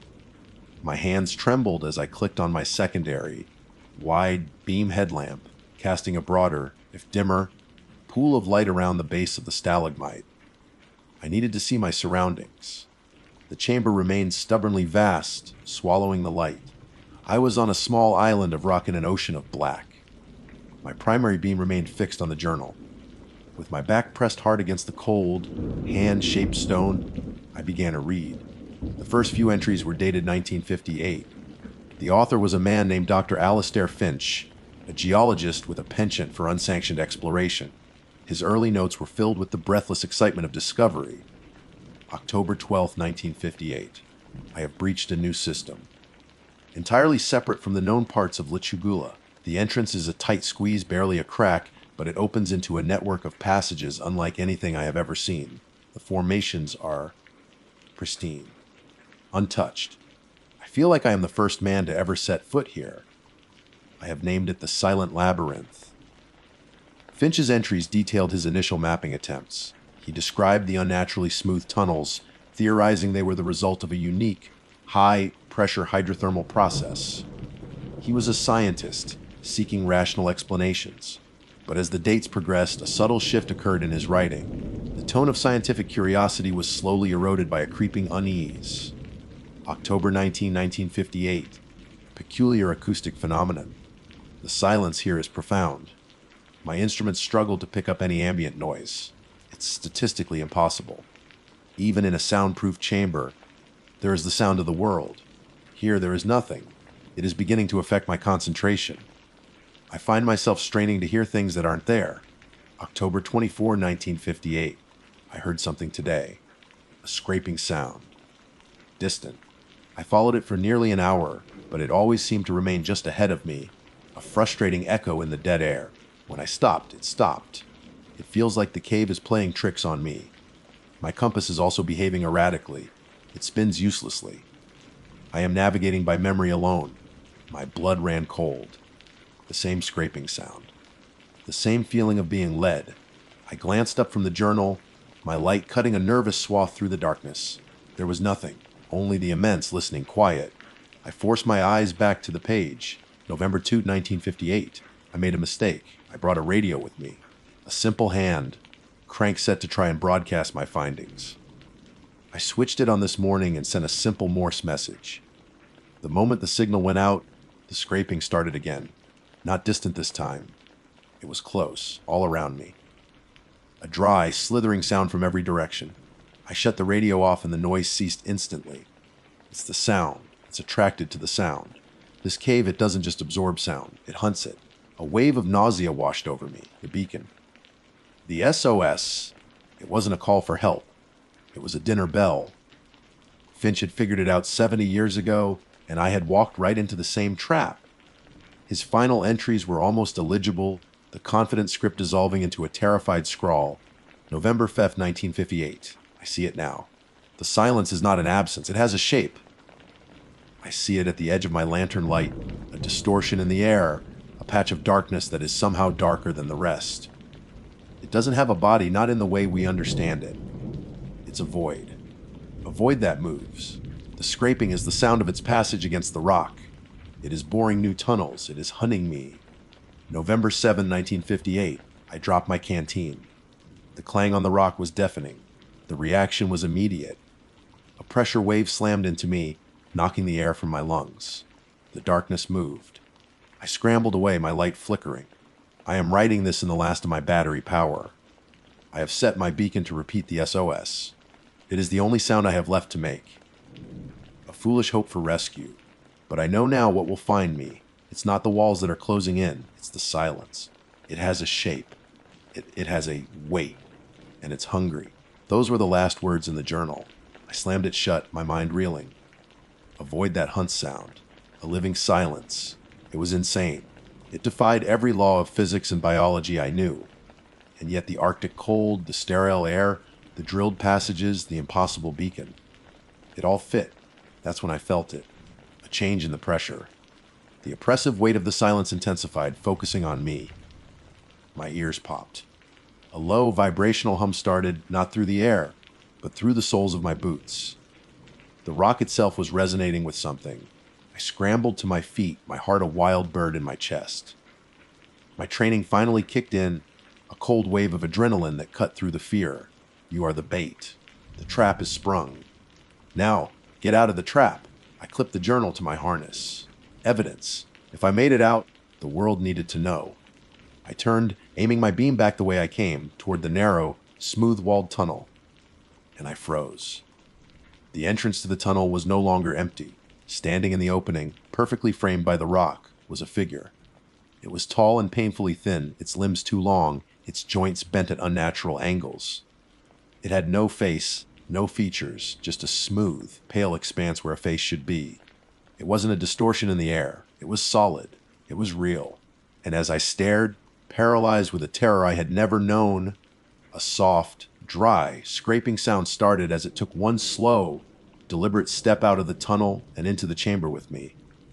The boundary between thought and action dissolved into pure, primal instinct. My body, which had been frozen solid by a terror more profound than any I had ever known, finally broke free. The creature took another step into the chamber, its faceless head tilting with a slow, inquisitive motion. The scraping sound it made was not the sound of feet on stone, it was the sound of reality itself being scratched away. My mind, a frantic engine of survival, seized on the one piece of tactical information I possessed, gleaned from the dead man's journal at Hunt's Sound. Panic screamed at me to run, to make noise, to do anything to escape. But the rescuer, the logician, knew that making a sound myself would only focus its terrible attention directly on me. Sound was a lure. Silence was concealment. I needed a third option. I needed a decoy. My gaze flickered down to my harness, a familiar landscape of cold, hard metal. Carabiners, descenders, ascenders, tools, weapons. My fingers, clumsy with adrenaline, fumbled at the heaviest piece of gear I carried that wasn't essential for the climb out a large, steel rescue, rated carabiner. It felt dense and real in my palm, a solid piece of a world I understood. The creature continued its slow, deliberate advance, a pale nightmare gliding through the dark. It wasn't in a hurry. It had all the time in the world. My escape route was the tunnel directly behind me. The sound had to come from the opposite direction, taking a silent, steadying breath that did nothing to calm the wild fluttering in my chest. I reared back. With every ounce of strength in my arm, I hurled the carabiner across the vast, dark chamber. It sailed through the air in a silent arc. For a horrifying second, I thought I had misjudged, that it would land in soft sand and be swallowed by the silence. But then it struck. The Sealang GG of steel hitting solid rock was an explosion in the dead stillness. It was a desecration of violent, beautiful, terrifying noise that echoed through the chamber like a thunderclap. The effect on the creature was instantaneous and absolute. It didn't turn. It didn't react in any way a living thing should. Its form seemed to contract for a microsecond, a gathering of silent energy, and then it launched itself toward the source of the noise. It wasn't running or leaping, it was a pure, directional force, a blur of pale, elongated limbs moving with impossible speed. The soft scraping sound erupted into a deafening roar of grinding, splintering rock as it tore across the chamber, a living avalanche of silence and fury. That was my chance. I didn't wait to see what it would do to the rock that had dared to make a sound. I spun around and ran. My own footsteps, which would have been a death sentence moments before, were now lost in the cacophony of the creature's attack. I plunged into the smooth, walled tunnel, my headlamp beam bouncing erratically, creating a strobe, lit nightmare of my escape. Behind me, the grinding roar was changing, modulating. It was no longer focused on the far wall. It was moving. It was coming after me. I risked a glance over my shoulder and saw nothing but the darkness of the tunnel. But I could hear it, and I could feel it. The sound was not just behind me, it was in the walls around me, a deep, resonant vibration that suggested the creature was no longer bound by the tunnel's path, but was moving through the solid rock itself. It was hunting the new sound, the sound of me. My lungs burned. My legs screamed in protest. I burst out of the smooth tunnel and into the familiar, natural passage that led to my ascent rope.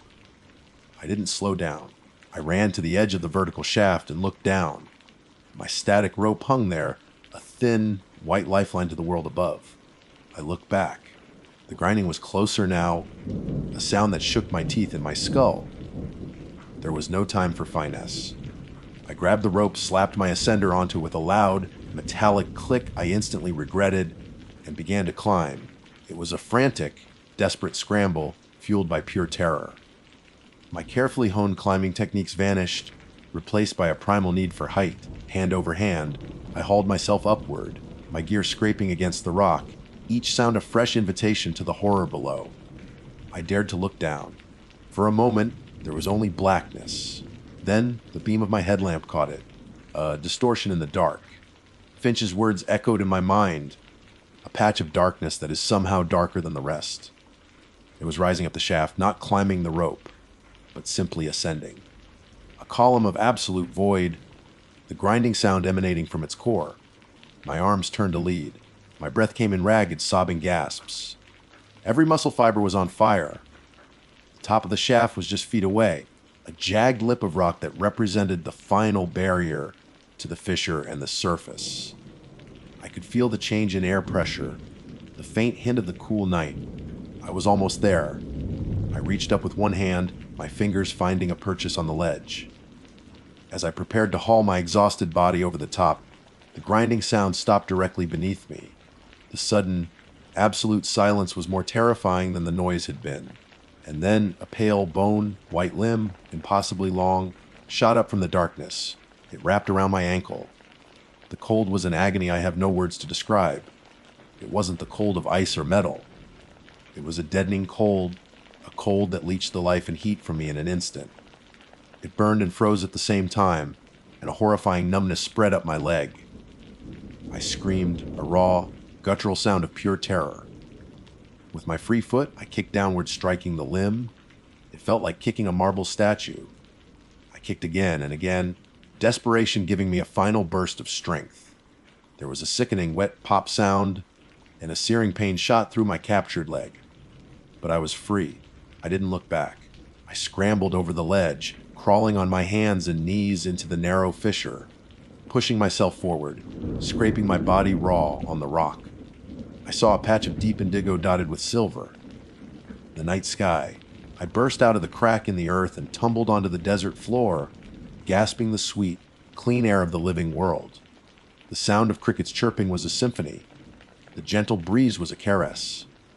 I lay there for a long time, shaking uncontrollably, listening, just listening.